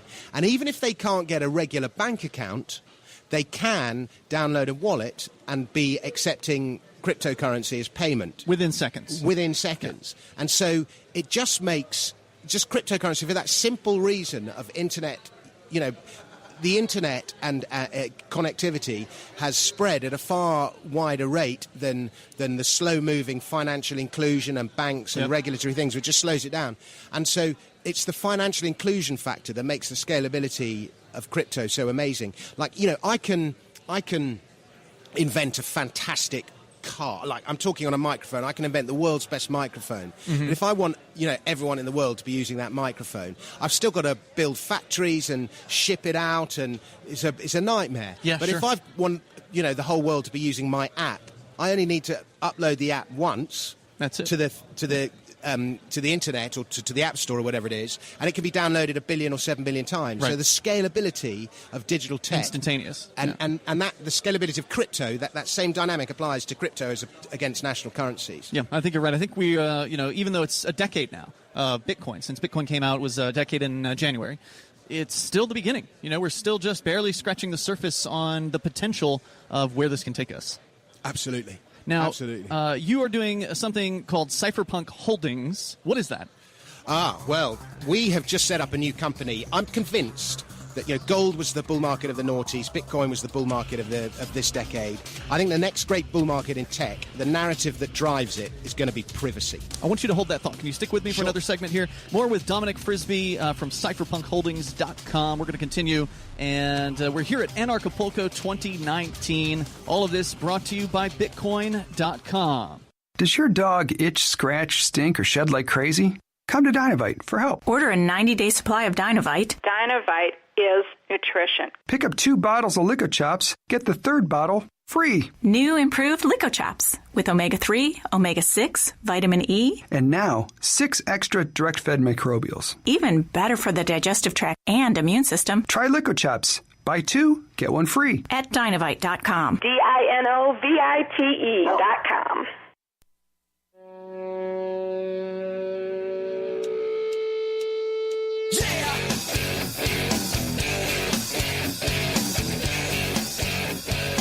It's Free Talk Live here at Anarchapulco 2019 on day number 1. Not too late for you to get down here if you are coming to Acapulco. Get on out to the Princess Resort. I don't know if you can still get tickets online. Presumably you might be able to walk up at this point, but I've yet to actually speak to one of the organizers. At some point we'll drag one of them over here when we see them and get them on the air with us. It's been a great turnout, it looks like, so far, and I imagine we won't even see most people until tomorrow. People start to get off work and then travel to get down here. So lots of fun stuff. Go to Anarchapulco.com to learn more. It's all brought to you by Bitcoin.com. If you are interested in cryptocurrency, you want to learn the basics about Bitcoin, get over to Bitcoin.com. They've got a great Bitcoin Academy there that you can spend maybe 10, 15 minutes and learn what it is that makes Bitcoin so special. If you're brand new to it, you're not too late. Even though it's been a decade, we're still, like I said before, we're still at the very beginning of this thing. Dominic Frisby is here from cypherpunkholdings.com. The first published book on Bitcoin back in 2013 from like a real publisher, not a self-published thing. Dominic, thanks for sticking with me. We were just getting into your Cypherpunk Holdings, and you were just starting to tell us what that was about. Yeah, I've become really interested in privacy. Right, privacy? Privacy, as you call it. As you can tell by my accent, I'm from Kentucky. Yeah. And like the other day, I woke up in the morning and I looked at my slippers. And I just thought to myself, you've got to get yourself a new pair of slippers. Okay. And that is all I thought. I didn't go round my house telling the kids I'm going to buy some new slippers. I didn't Google slippers. I just thought I needed a new pair of slippers. And the next day, Amazon is marketing slippers at me. What? And I'm like, how did it know? You sure you didn't say it out loud? Well, this is the thing. And so I've had whole discussions about this very issue on Twitter and so on. And people, like one woman I know, got her kids to discuss loads of stupid things in the house that they never had anything to do with. And within a day, they're being marketed those things. Yeah. So we're being listened to on our phones, on our Alexa. I don't even have an Alexa, but Siri or something is listening to us. It happened to me just a few days ago. Yeah. And this is a common thing. And there's a great William Shakespeare quote. Who are you? Why do you hide in the darkness and listen to my private thoughts? And we don't know who it is that's listening, but somebody is. Is it the government? Is it large corporations? Is it Google? Who is it? But somebody is, or probably more than one person. And I've started looking more and more into the issue because we gave our privacy away because it was just voluntarily. Convenient. We didn't know what we were giving away, but we gave it away. And like Gmail doesn't just know the emails I sent; it knows the emails I drafted and thought, actually, do you know what? I better not send that. But and everything you type in, that is your darkest, most innermost thoughts, and we're being surveyed constantly. Have you seen the new Gmail feature where if you are typing, it will just go ahead and fill in what it thinks you're going to say? And half the time it's right. Yeah, it's right. And what's even worse is I'm a writer, and half the time it's phrasing it better than I do. So all you got to do is hit tab, and it just fills it right in. Now, but this is funny. It's trivial when you're talking about, like, slippers or something. Yeah. But there's a bigger, darker force at work here. Sure, it's usually the government. Sure, and, like, did you know the one... let me ask you a personal question. Okay. Over the last few general elections, did you vote consistently either for the Republican Party or the Democrat Party? No, I'm a libertarian, so I don't generally vote for those guys. Okay, so you've been a fluctuating, wavering voter if you voted at all? Usually, if it's a libertarian, I'll vote for whoever that person is. On an occasion, if there's no libertarian in the race, I might hold my nose and vote for one or the other, and it just depends. Do you drive? What kind of car do you drive? A Toyota. Okay, so you're not one of the target people. Thank goodness. But they found that, this is in the election of Donald Trump, they found that if people who were wavering voters, or maybe hadn't voted in previous general elections, if they drove an American car, they were more likely to vote for Donald Trump. And these people were targeted with all sorts of ads and everything to persuade them to vote for Donald Trump. Mm-hmm. Now, that is a misuse of data. You supplied the data about the car you bought to the guy you bought the car off, and that's all that data was supposed to be. That was information between you and the person you bought the car off. And that is being used to determine the presidency of the United States. So that's the kind of force that's going on. Now, people are for example, in the UK, they've discovered that people who buy fennel are an extremely low insurance risk. Like, if you buy fennel... What is that? Fennel is like a root vegetable, a herb. Okay. And, you might have fennel soup or something like that. It's but I guess they've found some link between people who buy fennel are extraordinarily low, not risk takers, whereas people who maybe buy booze and fags, cigarettes, sorry, cultural difference there. But people who buy, booze and cigarettes are probably a high insurance risk. But what you buy should be between you and your supermarket. It shouldn't be.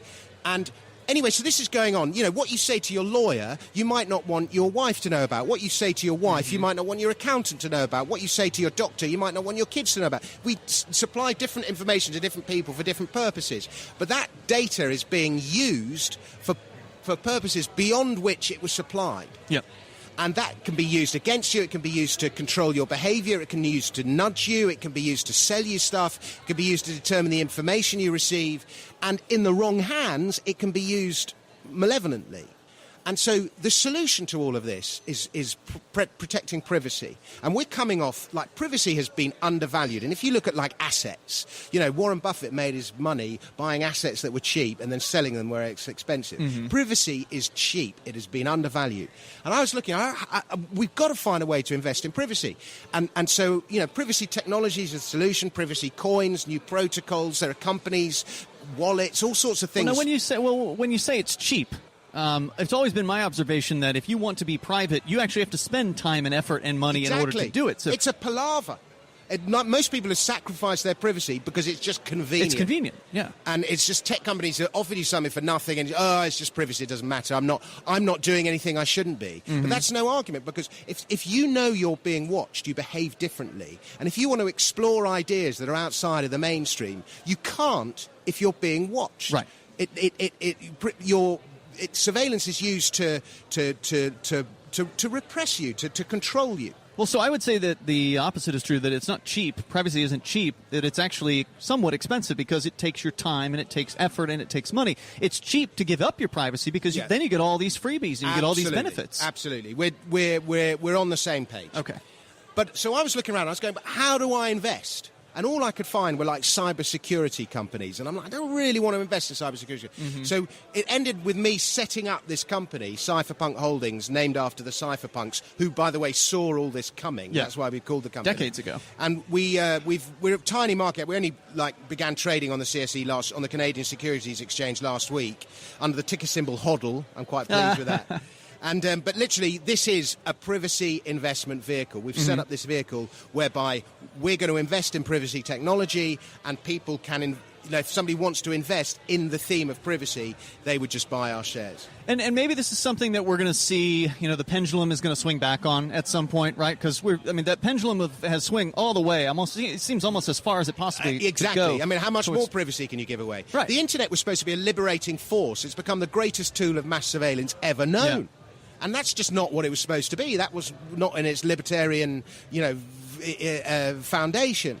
And I agree. I mean, how much more can the pendulum swing in that direction? And that's why we've set the company up now. And that's why I'm saying the next big bull market is the pendulum going to be swinging back the other way. And people going, I didn't realise what I'd given away here. I've got to protect this. That's the thing, though. It's going to be hard. It's going to be if you've given away all your privacy, it's going to be hard to carve out a corner where you can have some back at that point. But a lot of people are gradually weaning themselves off Google. They're starting to use DuckDuckGo and other browsers. They're starting to use Proton rather than Gmail, certainly for private stuff. So it's just going to be a gradual weaning process. And not everyone will do it. But some people will stick to that stupid thing where, if you're not hiding anything, what is there to worry about? So if folks want to invest in privacy-oriented companies, they should get in touch with you? Yeah, cypherpunkholdings.com. Cypherpunkholdings.com. He is Dominic Frisby, and the opening speaker today on the Cryptopulco stage. Dominic, thanks for coming on Free Talk Live. It's been a pleasure. My pleasure. Thank you, sir. You enjoy the rest of the conference. It's going to be great. Great group of folks here. I'm looking forward to it. Anarchapulco 2019. But don't turn me when I'm here. Well, you're going on the radio tonight, whether you like it or not. More coming up here from the conference in moments on Free Talk Live.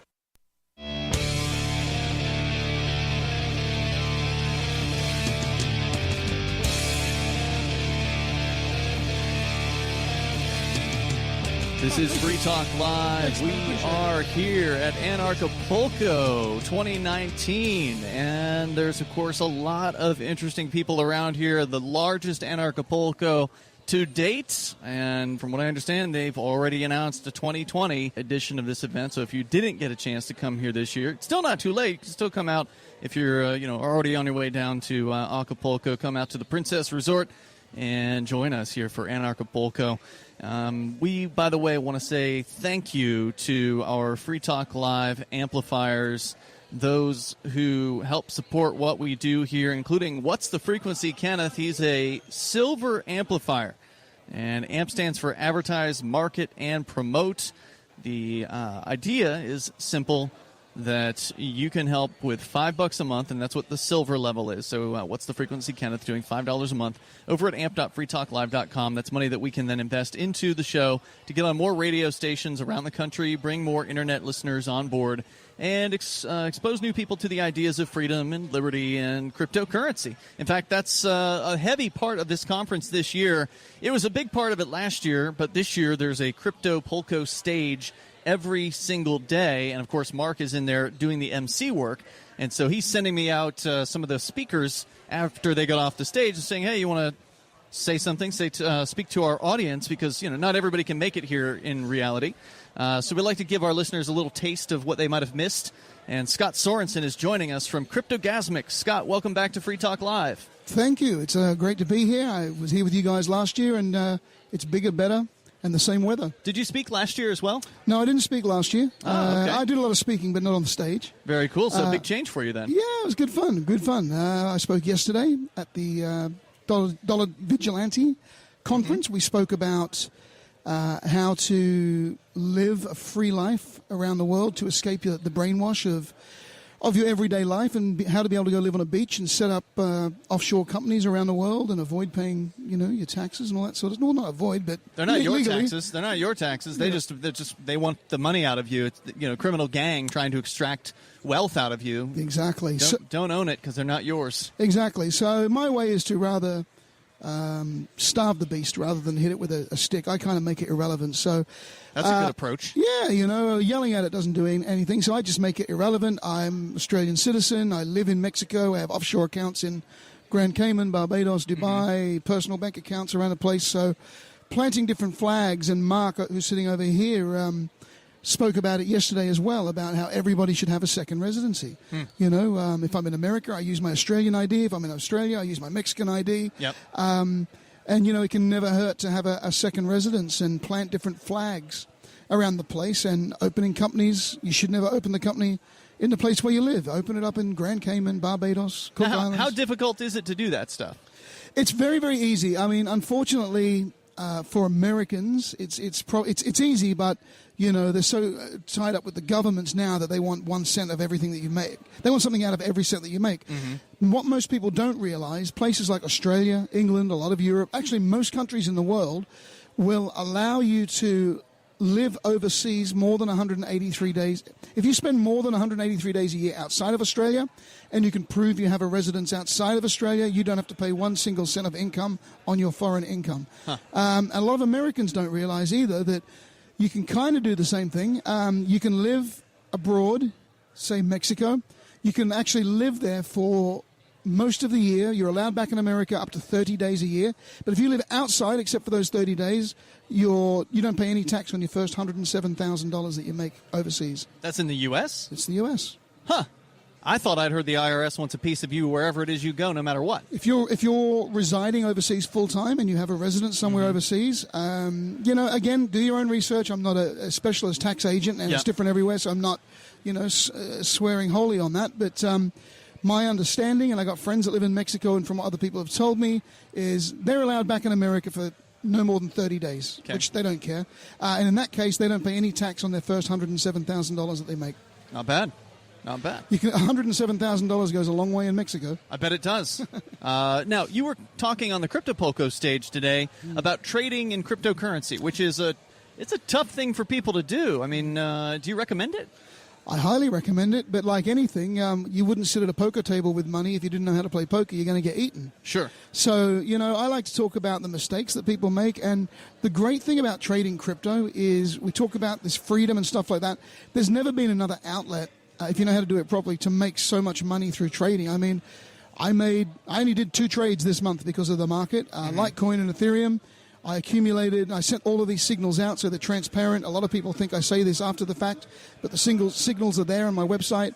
January 10, accumulating Litecoin between $30 and $33 and Ethereum between $100 and $104. That was it.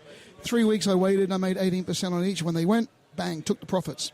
The mistake most people make is they don't take profits and they got no patience. So if you can't be patient enough to wait 3 weeks to make 18% return, then you really got to look at it. And unfortunately, for the 10% that win, that's how we do it, because people are impatient, people trade on emotions, people trade on the news. When everybody was saying Ethereum was dead at $80, I bought as much as I possibly could. So, you've just got to learn, whether that's through my platform, Cryptogasmic.com, or anybody else or whatever, but learn the rules of the game, do some dummy trading, for 6 months, just pretend that it's your money. I just had a guy come up to me before. He said, I want to get into it, but I'm so scared to lose my money. Well, there's an old saying, even if you walk into a casino with scared money, you're going to lose it. You can't trade, you can't gamble, you got scared money, so never use more than you can afford to lose. Of course not. If you're losing sleep over it, then you're way too invested, right? Yep. So there's a lot of things that you need to learn. And when I first started trading crypto, so I joined all the typical trading groups that are out there promoting big gains and stuff like that. And all I did was see my Bitcoin go from 20 Bitcoin to 19.5 to 9, because I didn't know what I was doing. So you've really just got to learn the rules of the game, and they're pretty simple. The basic things are just don't get emotional. Learn a lot of people will tell you that technical analysis doesn't work because the market's too emotional. Well, that's even more reason for it to work, because technical analysis is based on emotions and resistance points and support points, and it's based on previous price action. Something as simple as drawing a line across you can see in a chart, and there'll be a point that is a very obvious support and resistance. If you draw a line and go back through the history of time, it'll blow your mind how many times that price point comes into play as a support or resistance. So you can use these kind of factors at setting targets. The other mistakes people make is they just don't take profits. I set my targets with Litecoin, accumulate 30 to 33. My target was 43, based on previous price action, some Fibonacci things. And it's all pretty easy to learn because it's a copy and paste method. So there's no emotion. It's just the same thing. You're copy and pasting, and you're looking at it's like learning another language. And once you learn it, you just apply. You can just zip through the charts and you know what you're looking for. And then you find something that you like and you just zoom in there and then make a decision based on, if you're not making a decision based on TA, what are you making? Technical analysis. Okay. Then what are you basing your decision on? A gut feeling? A friend telling you to buy it? That's probably not a good plan then. No, the news, I mean, I remember last year, whenever it was, when Ripple was flying, CNBC sent out a thing on how to buy Ripple, as it was at the top, and then they sent out a thing saying how to sell it. How to buy it when it was at the top, and then how to sell it when it was already gone. Yeah. You know, so learning to do the opposite of what your emotions tell you to do. Otherwise, you're just doing the same as the 90% of people. You're just the sheep. So you got to adapt yourself to the losers, the people that are going to. I don't like the word. I don't want the word losers, but the people that don't win at crypto trading and they don't get it, because what happens if I get my seat early here, and you don't because you're a bit too scared, and then it starts to run, and then you get in there. You get in, right, and it starts to turn. You're at a loss. I'm still at a win. We're in two different trades. Yep. You know, so you just got to learn some very basic things, and that's what I do over at Cryptogasmic. Cryptogasmic.com. So is it you just giving advice? No, so there's several factors to it. Because my way is just, I don't want to just give trade signals, buy here and sell here. I want you to understand why, and I want you to disagree with me if you disagree with me, right? Just, I set this up because of that. So we do trade signals, buy and sell. So the funny thing is that a lot of people, when they sign up, the first thing they ask me is, how many signals do you give? It's not about how many signals. Sometimes it's good to be out of the market. So you got to learn that as well, when to be in, when to be out. You know, I really haven't been heavily in the market the last couple of months, but I'm still making 18% on my trades. You know, and to have 18% return in a month, that's okay for where we are. So we have the trade signals. I have 8 educational videos that teach you from complete beginner. By the end, you're mapping and charting out your own trades. Then we have the VIP chat group where everybody, and this is the one I love the most, because I've seen guys that joined 3 months ago that knew nothing, and now they're posting charts, they're giving advice to other new people. We do live trading once a week as well, so you come online on Zoom with me, and I do my live trading, and you watch me do the charts and go in and out of trades and stuff like that. I don't scalp trade. I'm more of a long-term, because freedom is not sitting behind a computer watching charts 24 hours a day. Yeah. So I like to play the bigger moves rather. So if you're interested in scalp trading and small day trading, that's not what I do. So I'm more interested in getting a nice sustainable return on your money. I'm not chasing pump and dumps and stuff. Scott Sorensen, the CEO over at Cryptogasmic. Pleasure seeing you again here at Anarchapulco. I appreciate you coming on as we continue Free Talk Live. Do you operate a retail business and are looking for a solution for point-of-sale cryptocurrency acceptance? It's never been easier thanks to Anypay.global. There's no paperwork or approval process to open an account. If you already have a tablet at your cash register, you're almost done. Just sign up at Anypay.global. Drop your personal crypto wallet addresses in our setup page, and then load our app. That's it. You're accepting cryptocurrency like Bitcoin and Dash at your store. Get started now at Anypay.global. That's Anypay.global. Free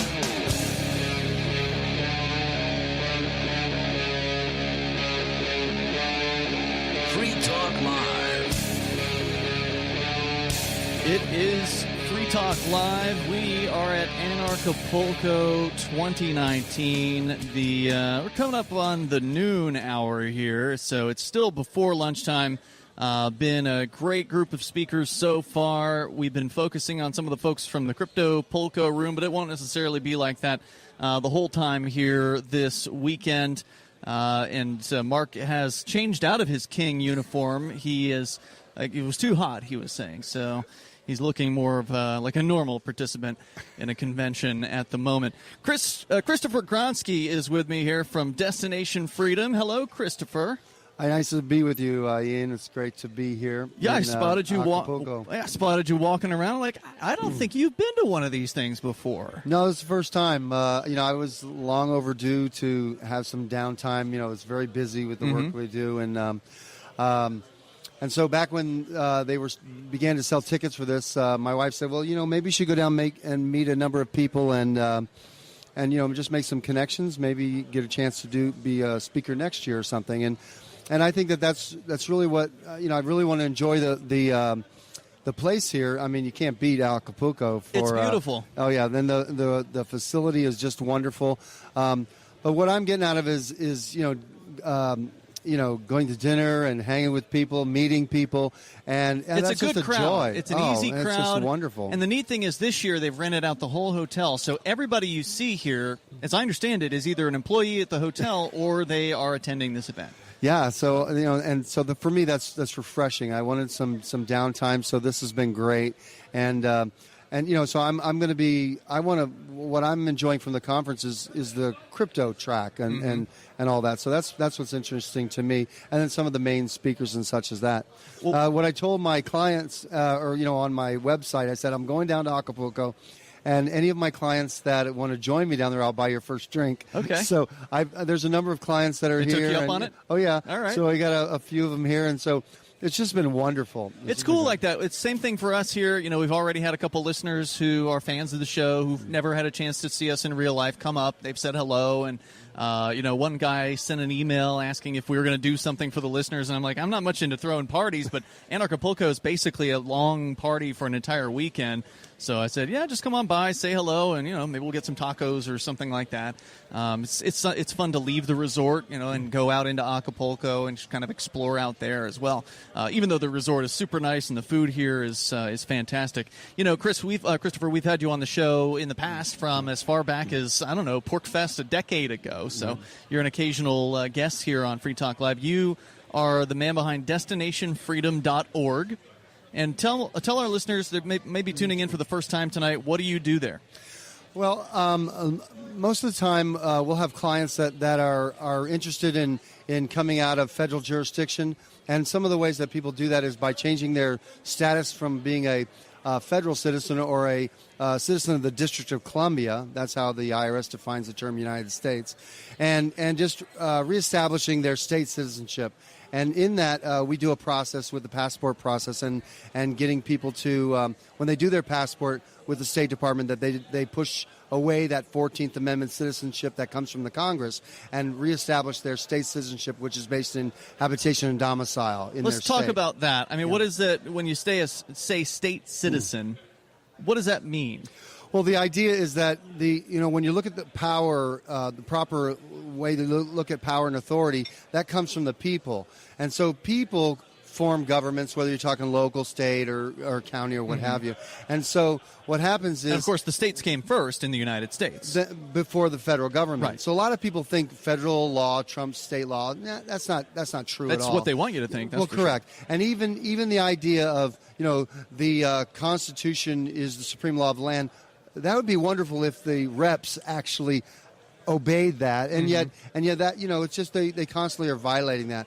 But the power of the Congress is declared in Article 1, Section 8, Clause 17 of the Constitution, which says they have exclusive legislative authority in the District of Columbia. And so the federal citizen, which is created by the 14th Amendment, that's the way the State Department defines the U.S. citizens, by the 14th Amendment. Now, in the Constitution, which predates the 14th Amendment, it says the citizens of the states are entitled to all privileges and immunities of citizens of the several states. So they were United States citizens before the 14th Amendment. But the 14th Amendment, the citizenship that was first created, came from the Congress. So the Congress is the one that creates that citizen. And that citizen would be subject to Article 1, Section 8, Clause 17, that exclusive legislative authority. And the courts have already determined that they don't have to uphold the Constitution in their jurisdiction. In the states, they do. But usually where the states will give up and will embrace federal law is whenever the federal government offers them cash. Right. And so they take it in, and then they have these regulations. Then their strings are attached. Of course, and that would be in the schools and pretty much anything. The great example in New Hampshire, which we're both from New Hampshire, is that New Hampshire, for a long time, has rejected the federal cash to mandate seatbelts. So there's no seatbelt mandate for adults driving in New Hampshire, and they've had to turn down the handout, the money that the federal government has been offering year after year after year to do this. Correct, and that's pretty much the way it always is. So, I think of the states as, these whores, they don't know how to balance a budget without the free money, and so as if taxation is free money. Yeah. But that's how it's always comes up. So when they do any budget of any sort, and they say well, here's how much the feds are doing, then they offer the control, and so they take the money with the controls, and that's how the feds are in the state. Okay. And so it's all contractual, is what you're saying. Exactly, and so that whether that's the Department of Transportation or all these things, so it's just an agreement. So if the states want to be, we talk about the New Hampshire exit, secession. Yeah. Well, that's fine if we want to do that, but we will never do that until we get off the federal nipple. And so the idea of that is if you want to see how New Hampshire would do without the feds, is give up the money. That's the first way. So if we're successful at that, then we'll say, what I'm making up is we wouldn't have to secede if we would just give up the money. Right, and that's what they call nullification. Right, so it's sort of the halfway point between full-on secession. We can just nullify here, there, and everywhere. Correct. And so that's why I always say, until people are willing to be responsible for themselves, there's no way they're going to embrace freedom. And freedom is a word that people say, they don't like us because of our freedoms and all that. No. If you want to secure the greatest amount of freedom in your life, take on the greatest amount of responsibility for yourself, your family, your neighbors, your town. That's when you push out the tyranny, because most governments want to say, you can't take care of yourself without us, and therefore we're going to take care of you. And then they'll tax and regulate you. That's the gig. And understandably, too, because if you don't want to be responsible for yourself, imagine your kids coming home, and your kids are going to live in your house, and they're saying, I want to live the way I want to. And say, well, no, if you're going to live in my house, you're going to do what I say. Sure. Otherwise, move out and be in your own place. So, but we recognize that, and it's the same with the feds, it's the same with government in pretty much every aspect. So if we could nullify, get out of all the federal contracts with the New Hampshire government, just exits all that stuff, could we also tell the federal government to go screw off as far as the IRS is concerned? Because that's the big objection, is people are going to say, well, but we need this money because we're paying them, so then we're just going to be out all this money that we're paying them, and we're not going to get any of it back. Well, the income tax doesn't go to run anything in the government. If you look at the Grace Commission, they said the income tax goes to interest payments on the debt. That's right, yeah. And transfer payments. So when I saw that, I'm like, I don't want to give these central bankers another nickel. To hell with them. I'd rather go to jail than to give them any of my labor. Me too. And so that was the first place I started interacting with IRS and saying, I'm not a federal citizen, I'm a citizen of my state. And so it was a moral choice for me. And there's a lot of taxes that we can't avoid. You buy a gallon of gasoline, someone else is paying it, and this is all working out. And that's an excise tax. But that particular tax, it was in my control, and I said, okay, the answer is no. And so then it's like, okay, I remember asking my wife at the time, saying, okay, do you want to save receipts or do you want to write letters? I'm like, all right, let's write letters. And so we're writing. And then now, I don't do anything with the IRS, other than help other people. Can we talk more about that in a moment here? Sure. Christopher Gronski is with me. I'm here at Anarchapulco. It's Free Talk Live. We're continuing. We're going to be here throughout the weekend. And go to Anarchapulco.com if you want to learn more about this great event. Beautiful location, the Princess Resort right on the ocean, Pacific Ocean here in Acapulco, Mexico. You definitely don't want to miss this event if you can't make it out this year. Start planning for 2020. This is Free Talk Live.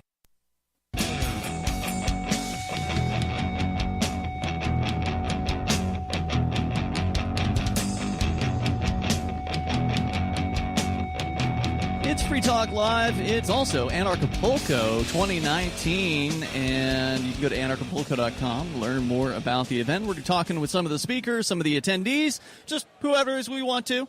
That's how we do it here. We're going to be here throughout the weekend, all the way through Sunday's episode of Free Talk Live. And we are recording these shows throughout the day. It makes it easier for us to, bring a guest over. We don't have to say, Christopher, can you come back at 8 o'clock tonight, when everybody's having fun, and you just come back and be on the air with us. It just doesn't work very well. So instead, I saw Christopher Gronski. I was like, hey, come on over, and we're doing an interview. So longtime friend of the show, had you on a number of times over the years from New Hampshire mostly. So this is the first time I think we've had you on from outside of New Hampshire. Yeah. And it sounds like you've enjoyed Anarchapulco so far, even though it's just the first morning. Oh, yeah. This is, you can't beat this. When did you get in? What was it? I guess it was Tuesday. Okay. And, when you pull in the van, getting out of the van, and you're walking into the lobby and of this pyramidal hotel. I mean, it is monstrous pyramid. It's awesome. And you're looking right straight through the ocean, and then you have all these beautiful palm trees and the fountains, and then the pools and such, and swans, and okay, it's beautiful. It really takes you away. So it is definitely a place for relaxation, and then just to be hanging with freedom-minded people to where you can just enjoy yourself and just encourage people to keep doing what they're doing in their neck of the world, and just teaching and educating and encouraging people to just to keep pushing back tyranny and the state and just so that they can pursue their happiness and have joy. Yeah, and you mentioned the world. Just sitting here this morning, I've met people from as far away as Sweden. We just talked to a lady from the UK. People are from all over the place. Australia, the guy I just interviewed before you. So literally, it's the most international conference that I've ever been to. We've been to the conferences in New Hampshire, and we've been to some Bitcoin. Mark and I have been to some Bitcoin conferences, and those obviously attract people from around the world. But this is really, for the people that don't want to go to the United States, and you can't blame anybody for not wanting to go to the United States for a convention. This is the one to go to, and it's got a great vibe. Everybody here is relaxed. It's rare you'll see somebody in a suit. First of all, it's too hot. I think Jeffrey Tucker's probably the only guy in a suit. I was just going to say about Jeffrey, is like, that guy only is in a suit. Right. That's his casual wear. He doesn't have a pair of shorts. I'm sure people have bought him T-shirts, but he doesn't wear. He wears them under his outfit. So Christopher Gronski from DestinationFreedom.org. We were just in the last segment touching on the IRS. This is an organization that a lot of people are frightened of. You were talking about the moral question of, do you want to be giving these people money to support the bankers, to support the military-industrial complex, all the evil and the violence that the government does? As you pointed out, the IRS is only collecting money to pay off interest on the debt. Is that right? Well, that's correct. See, that's what the Grace Commission saw, was that none of the money that's collected by the IRS goes to run any aspect of the government. All of it is used for interest payments and transfer payments for the debt. So the more debt that these so-called elected reps create, the more the IRS collects, interest payments on those. And so when I began to learn about how corrupt the banking system is and the central bankers and all, so no, I'm not going to contribute to that, and because what runs our government obviously is, excise taxes and a number of different things that are imposed on people. They're in everything that you purchase in that regard, all corporations and such. So, so that was easy for me to decide to do that. And what I've noticed over the years when people look or talk about freedom and IRS and all, is they're expecting the IRS to not violate people's rights and to not, and to have due process proper. What they don't get is IRS is for those that are in that jurisdiction. Okay, and so Article 1, Section 8, Clause 17 of the Constitution says that the Congress has exclusive legislative authority. They don't have to uphold the Constitution in their jurisdiction. They do in the states, but not in D.C. And the federal citizen, being a 14th Amendment citizen, is subject to Article 1, Section 8, Clause 17. So people are wanting, that the federal government would uphold the Constitution in their jurisdiction, and I'm sorry, the courts have well established that they don't have to do that. And that's why, I'll be telling people, it's like, look, when you get a notice of levy, don't say, oh, my due process is being violated. If you're a federal citizen, then of course you don't. That is the due process. They just have rules, and that's the way it works. They do what they want. Right. I remember one time an FBI guy had called me. They're calling about someone else. They wanted to talk to me about this other guy that I knew, and he says, "So do you? I understand from your website that you don't think people should pay income taxes." I said, "Oh no." I believe all U.S. citizens, regardless of where they live, and resident aliens, have a filing requirement. That's what I teach. That's what I believe. Now, see, what happens is that people think that there's only one United States citizen.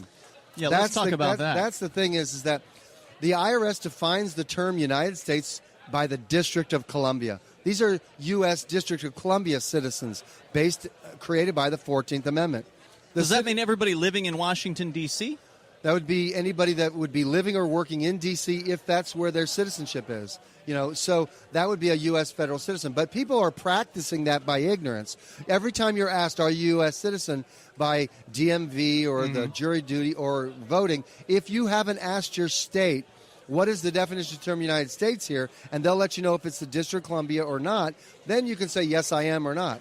Because, listen, so what are the different I am a United States citizen, and I'm not a United States citizen. Both those are true. That sounds crazy. Can you explain that? Well, in the tax code, in Section 7701, it defines the term United States as the District of Columbia, always. Okay? But the United States citizen that you see in Article 4, Section 2 is the states. The Supreme Court in 1945 had ruled that there were three different types of definitions of the term United States. Definition 2 was the federal government. The name of the federal government is the United States. Mm-hmm. So the United States isn't the same as the United States of America.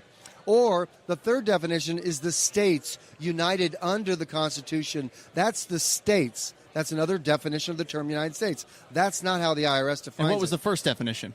The first one would be referring to, like, America. That is a usage of the word United States. That would be geographic in that nature. So is this intended to be confusing, like a lot of law is? Well, let's have two words, but three different definitions. Whether that was intentional or not, it's unfortunate. But you ask. How do attorneys come to the table and write political law? So I mean, it's like, probably, but I don't know. I mean, but if you don't get the terms correct, you're not going to be clear. So once I saw that, so what you're saying is when somebody asks you if you're a U.S. citizen, you don't know what they're asking you because they haven't said which definition they're asking you about. They may not even know themselves. Right. If the IRS asks you, "Are you a United States citizen?" Well, then if you know that the definition of District of Columbia, you say, "Well, no." When we write to the IRS, say, "I'm not a U.S. citizen or resident alien," based on the tax code. So that's all we say. Based on their definition of United States. That's the only definition they have. And you're saying you are, instead of a federal U.S. citizen, you're a state citizen. Right. I'm a citizen of New Hampshire, therefore I'm a United States citizen. Because they joined the United States. Not a 14th Amendment citizen. Right. See, my citizenship predates the 14th Amendment. So the only way you would no longer be a U.S. citizen as a state citizen is if New Hampshire seceded from the United States. Well, right. Then I'd still be a New Hampshire citizen, and then New Hampshire wouldn't be part of the United States in that regard. Hold that thought. We're coming up here if you want to stick with me. Yes, this is Free Talk Live. Looking for a great real estate investment? Consider New Hampshire, which is ground zero for the Liberty Movement. Your first call should be to Mark Worden from Porcupine Real Estate. He's more than just a real estate agent. He's your New Hampshire concierge. Where are the best places to live? Do you want farm, city, the burbs, or forest? Do you want a duplex or multifamily building so that renters pay your mortgage? There are homes in all price ranges in New Hampshire, and Mark can help with financing too. Invest in liberty and property. Mark Worden can help. PorcupineRealEstate.com.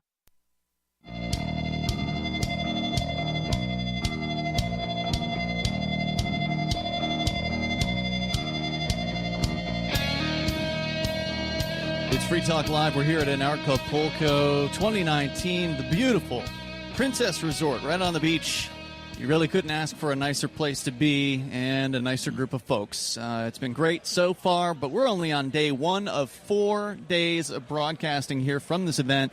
Of course, love it when I encounter other folks from New Hampshire here at the event, and we'll see, I'm sure, a few more. Derrick, Jay, and Stephen were on with us earlier, and now Christopher Gronski from New Hampshire, and destinationfreedom.org is his website.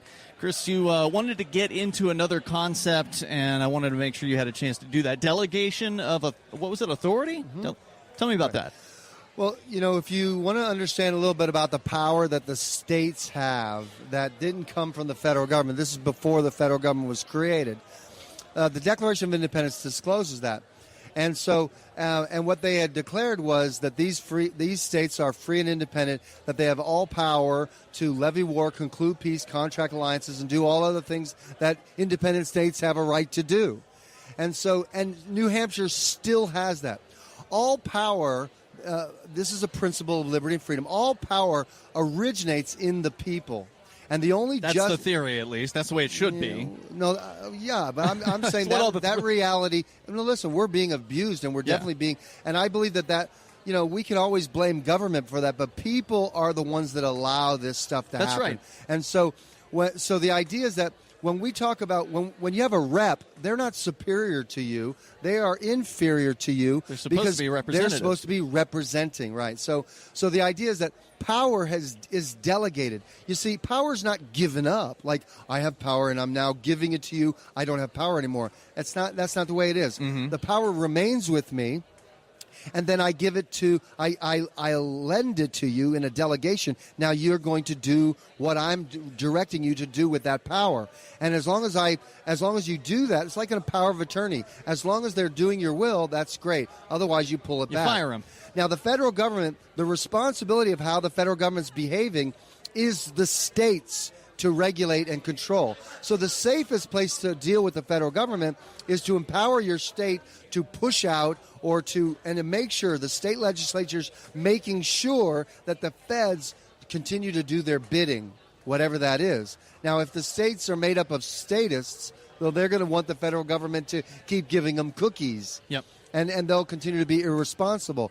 But if they're freedom-minded people, then the legislatures of the states will continue to push the federal government back and say, no, we'll be responsible for ourselves, and you only do what's been delegated to you in the Constitution and nothing else. Yeah, we don't need your help. Thank you, but no thank you.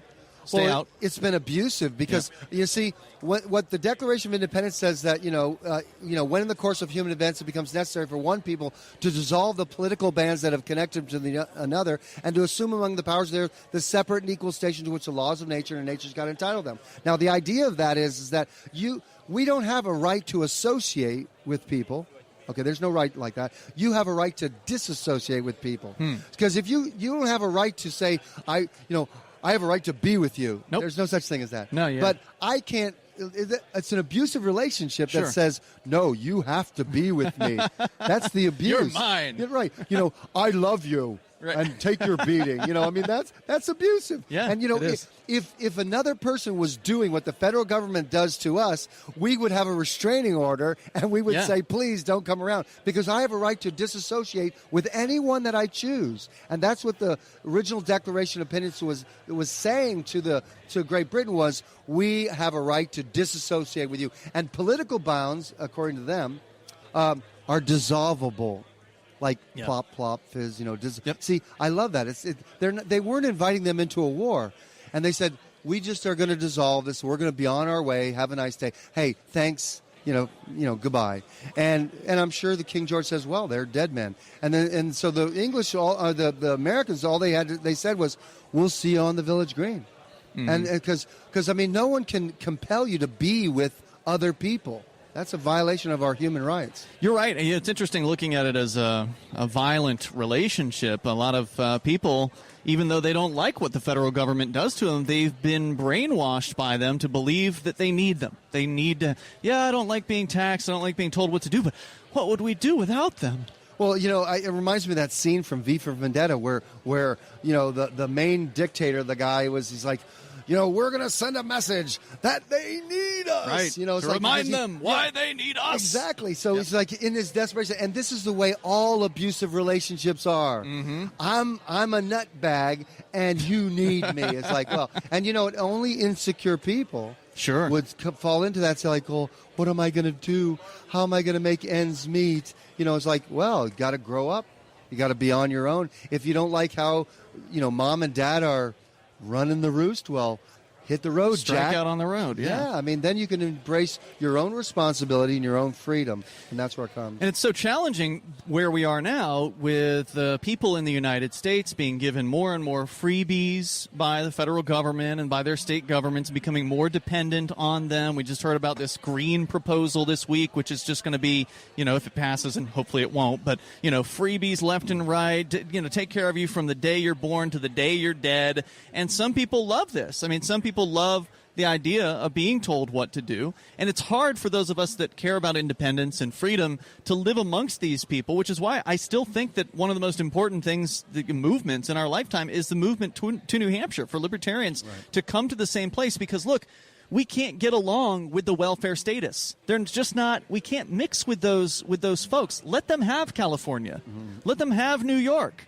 And then let the freedom people come to one place where that state government, if we get enough people in, and we've got a couple dozen in there right now in the New Hampshire legislature that are doing good work trying to change the system from the inside. And those are some of the things that they can do, is they can disconnect from the federal government programs. They can say, no, thank you. We don't need your help here.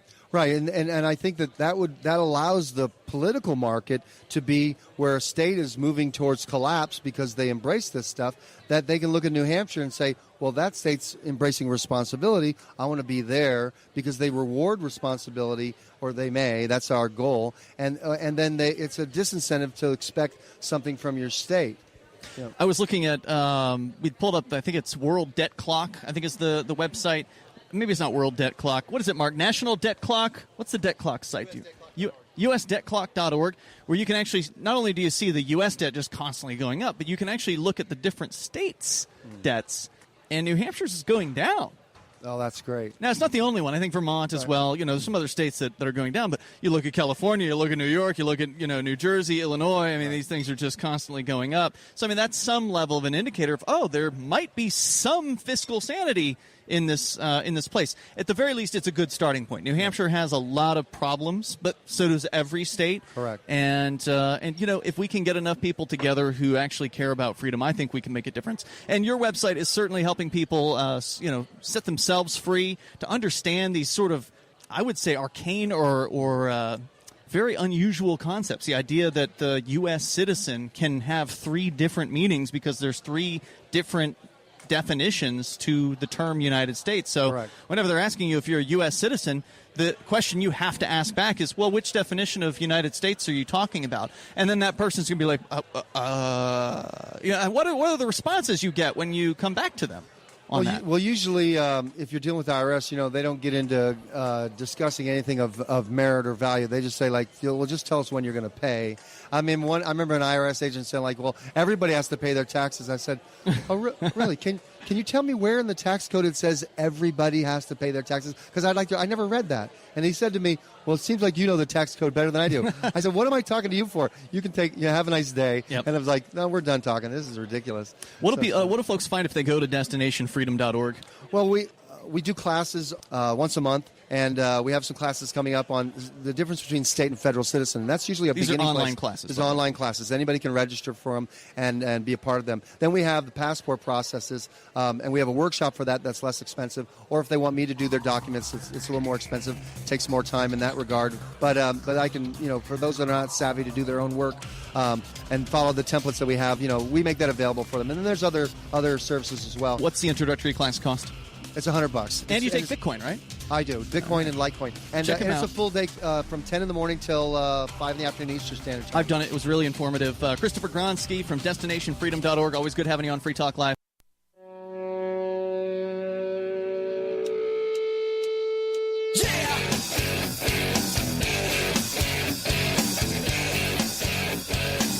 This is Free Talk Live, and we're here at Anarchapulco, day number 1 of 4. Great crowd, good folks here. It's been a good event so far, and you're definitely going to want to make it out for 2020, or make it out for this one if you are on your way in. Mark, finally back with me after doing a lot of intros and such at the Cryptopulco stage. Welcome back. Yeah, it was actually pretty rigorous emceeing. Usually you get quite a break with MCs, but these are 20-minute speeches, so things are rolling pretty quickly. I had a wonderful time, and I kept my room so well it was packed. I mean, every seat and people were standing. That's great. Just, I'm really delighted about it's the whole all because event. of you. Yeah, it had nothing to do with the speakers. Right. That's how I take it. So, what I do is I go to these events. I see lots of different people, and some of them are repeat faces. What I found is this guy, Mike Cobb. Mike, thanks for joining us. Absolutely, Mark. Nice to be here. You're an expert on basically people who move out of the United States. Now, lots of people move out of the United States for lots of different reasons. Like maybe there's young people that want to go to London for the scene, or somebody wants to go to Switzerland for, I don't know, yodeling, whatever it is that they might do. You're kind of a specialist for sort of middle-class people to move to places where their dollars, their Social Security, their pensions can go a lot farther. Absolutely. I mean, and that's why we see so many people moving overseas. Yeah, I mean, they're the yodelers that move off to Switzerland once in a while, but that's the rare bird. I mean, at the end of the day, why people are moving out of the U.S. and Canada, I'm going to talk about Canada as well, in big numbers, is largely because of this quality of life enhancement that they can have for a lot less money. It's paradoxical, right? You would think to yourself, well, especially in the U.S. or Canada, we know that if we want to have a higher quality of life, we have to pay more money for it. But when we go overseas, we can actually have a higher quality of life and it costs less, which again is paradoxical, right? But I lived in Nicaragua for 14 years and just absolutely loved it. We had a woman deliver to our home every Tuesday morning a coffee bag full of organic fruits and vegetables delivered to our home every Tuesday morning, and it was $8 Wow. $8. I mean, like, we couldn't eat all that stuff in a week. No. Right, and a lot of times keeping house can be difficult for folks. You can Right. you can get help keeping house for just a minimal amount. Keeping right. the garden up, those kind of things. You can live in a Absolutely. beautiful location. It's surprising how many of the stores that we're used to are available in many of these places. Right. I mean, you got Home Depot, you got Costco or Sam's Club or whatever. I mean, you got those kind of big box stores. You got Walmarts. I mean, so if you want to shop in the Walmart and you want to buy your groceries there, that's great. But you know what? You're getting chemical processed food just like you do in the U.S., right? But, I mean, we couldn't eat this bag of organic fruits and vegetables, for $8. We'd have the lady, a very dear friend of ours, throw in free-range meats and cheeses and eggs and hormone-free everything, right? I mean, they're living up in the cloud forest, and the cows are up there. They slaughter the cow, the meats, I mean, it is just unbelievable. And so you get this quality of life that's much higher in terms of food, what we consume, it's in our bodies, right? And the cost is far, far less. But, to go see Lord of the Rings, for example, I mean, it was great. It came out the same day it came out in the U.S., right? Each of the 3 movies, right? In English, we would go sit in these giant lazy boy recliners, right? And it was $3 to go see Lord of the Rings in a lazy boy recliner. Right? It was $4.50 to go here in Acapulco to see Black Panther last year. Okay, and in the same situation, VIP theater, 2 for 1, and these it was great. Right. It was so awesome. So there's quality of life. Yep, and it costs less. Different places offer different things, of course. But best I can tell, the food they have they have the United States beat on quality of food, hands Absolutely. down, pretty much everywhere. Almost always fresher, less processed, less chemicals. Yep. You got to work hard to get. In some cases, you got to work hard to get water that isn't going to, upset your stomach or something. But that's about it. Big bottles. Yeah.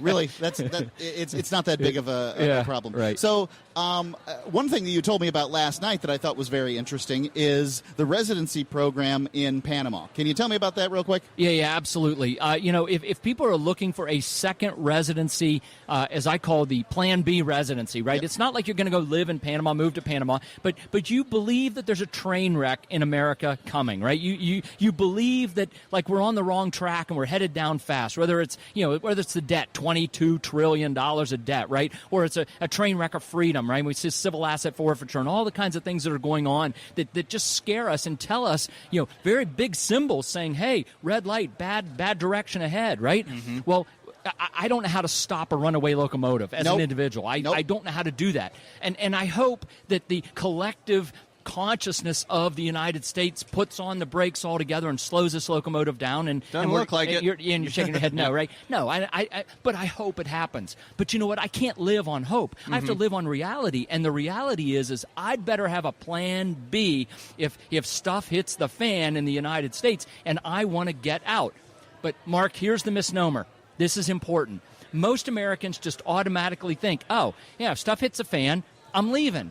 And you know what? You can leave as an American anytime you want and fly to about 100 countries around the world visa-free, right? Where are you going to stay? Where are you going to stay? You got it, man. Where are you going to stay? Because you can't stay in a foreign country on a tourist visa. Like, they're going to kick you out after 30 days or 60 days or whatever. And so unless you have a residency somewhere else, yes, you can leave. But no, you cannot stay. Right? So a second residency gives you the ability to leave and then stay in another country if things change in the U.S. in a way that you're not happy with. And so I call it asset protection of the highest order, because the asset we're protecting with the second residency isn't stuff or money. It's you, Ian. That's right. It's me. It's you. So why Panama? Oh, great question. Why Panama? Lots of countries have residencies, but the reason Panama is so specifically a great one is because it's easy to maintain. It's easy to get. It's inexpensive to get a residency. It's about $26,000 all in, your investment in a teak parcel, for example, and the government paperwork and the fees and all that kind of stuff. But you only have to go to Panama one day every 2 years to maintain it, which makes it easy to keep. Right, that's why Panama specifically, and it's a nice country, and if you had to go there, it'd be an okay place to live. Okay, right. I mean, you could do pretty much any investment over there in Panama, but the thing is that you make it really easy. We do, right, and this investment will likely turn around, get a nice return on it in the process, and you've got that whole residency thing wrapped up. It's a 2 for 1. It is, and it's kind of like medical insurance. I mean, I have medical insurance. but I hope I don't have a heart attack. Sure. But if I have a heart attack, I'm going to be glad I have medical insurance, right? And so this residency kind of insurance program, the Plan B, does exactly that. It just gives us peace of mind that we know that if stuff hits a fan, we can get out and stay out. So what about people who want to move out of the United States? They want their pension, their Social Security. They want these sort of things to go farther. Maybe they can make a little money online, whatever it is. What's the best location for them right now from a financial standpoint and safety? People are going to care about that. Sure. So we're going to talk about ED. ED. Electronic deposit. Okay, because I've heard that those initials used before. Yeah, right. We're going to talk about electronic deposit. The beautiful thing about most pensions and Social Security now is you can have the money electronically transferred to any bank in the world. They'll do it for you, right? And so if you live in Panama or Costa Rica or Thailand or the south of France, it doesn't matter, right? I mean, you can have your money anywhere where you are. It's easy to do. And so what's really happening is folks who have fixed incomes, $1,500, $2,000 a month, combined pension, Social Security kind of numbers, you can actually have a really wonderful quality of life on $1,500 to $2,000 a month in many countries around the world, where in the U.S., you'd kind of maybe be scraping by a lot of places, right? And so that again, that's that paradox of a higher quality of life for a lower cost of living. And, a lot of people say, what about medical care? Panama has a Johns Hopkins facility, right? Costa Rica has the SEMA system. The main hospital in Managua, Nicaragua is a JCI Gold accredited hospital. And so if you're looking for high quality medical care, just locate yourself in proximity to one of these medical facilities, and you've got pretty much everything you have in the States at about 1/10 the price.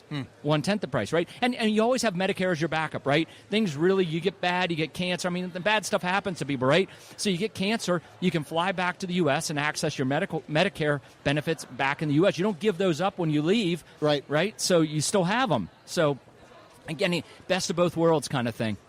What is teak hardwoods? What is that? Teak ownership? Teak hardwoods, right. So about 19 years ago, we were looking for an investment. A small group of us were looking for an investment, and we looked at teak specifically, the teak trees, which they make boats and furniture and stuff out of. Teak's a phenomenal hardwood product. The nice thing is it's been farmed starting with the Brits about 350 years ago. So it's been in plantation form for about 350 years, long track record, high demand in the marketplace over centuries. And so when we looked for a forestry investment, we picked teak specifically. It's the investment piece that matches up to the residency paperwork in Panama to give you that package. It's good for lawn furniture and for boats. Absolutely. Yeah, you want teak for those sorts of things. Like, it doesn't rot in the same ways. I don't know the specifics. Correct. Correct. I'm no teak expert. Give us the website. ECIdevelopment.com will get you there. In the subject line, you can write residency, you could write teak, whatever you want in the subject line, and we'll put you in touch with the right people. Thanks, and get you the information you'd like to see. Appreciate it. We got more coming up from Anarchapulco tomorrow on Free Talk Live. I've been told no in many different ways. I give you an order and you're going to obey it. Who told you to go this way? You can't do that and you have to leave here. You cannot bring signs into the rally. Walk with me. Well, I'm comfortable here, actually. Whoa. Hey. Who do you think you are? Excuse me. There is no video or audio allowed in this office. No, I have work today. You ain't going to make it. Wait a minute. Whoa. Hey! Oh my God! Unbelievable! Why are you running from me? Because you scared me. What am I being detained for? You're being served. What is this? You're being served. What is this? Bureaucrats have a funny way of telling people no. That's the sound of the men working on the chain. Derrick J's Victimless Crime Spree. You can order your copy of the Director's Cut DVD now at victimlesscrimespree.com.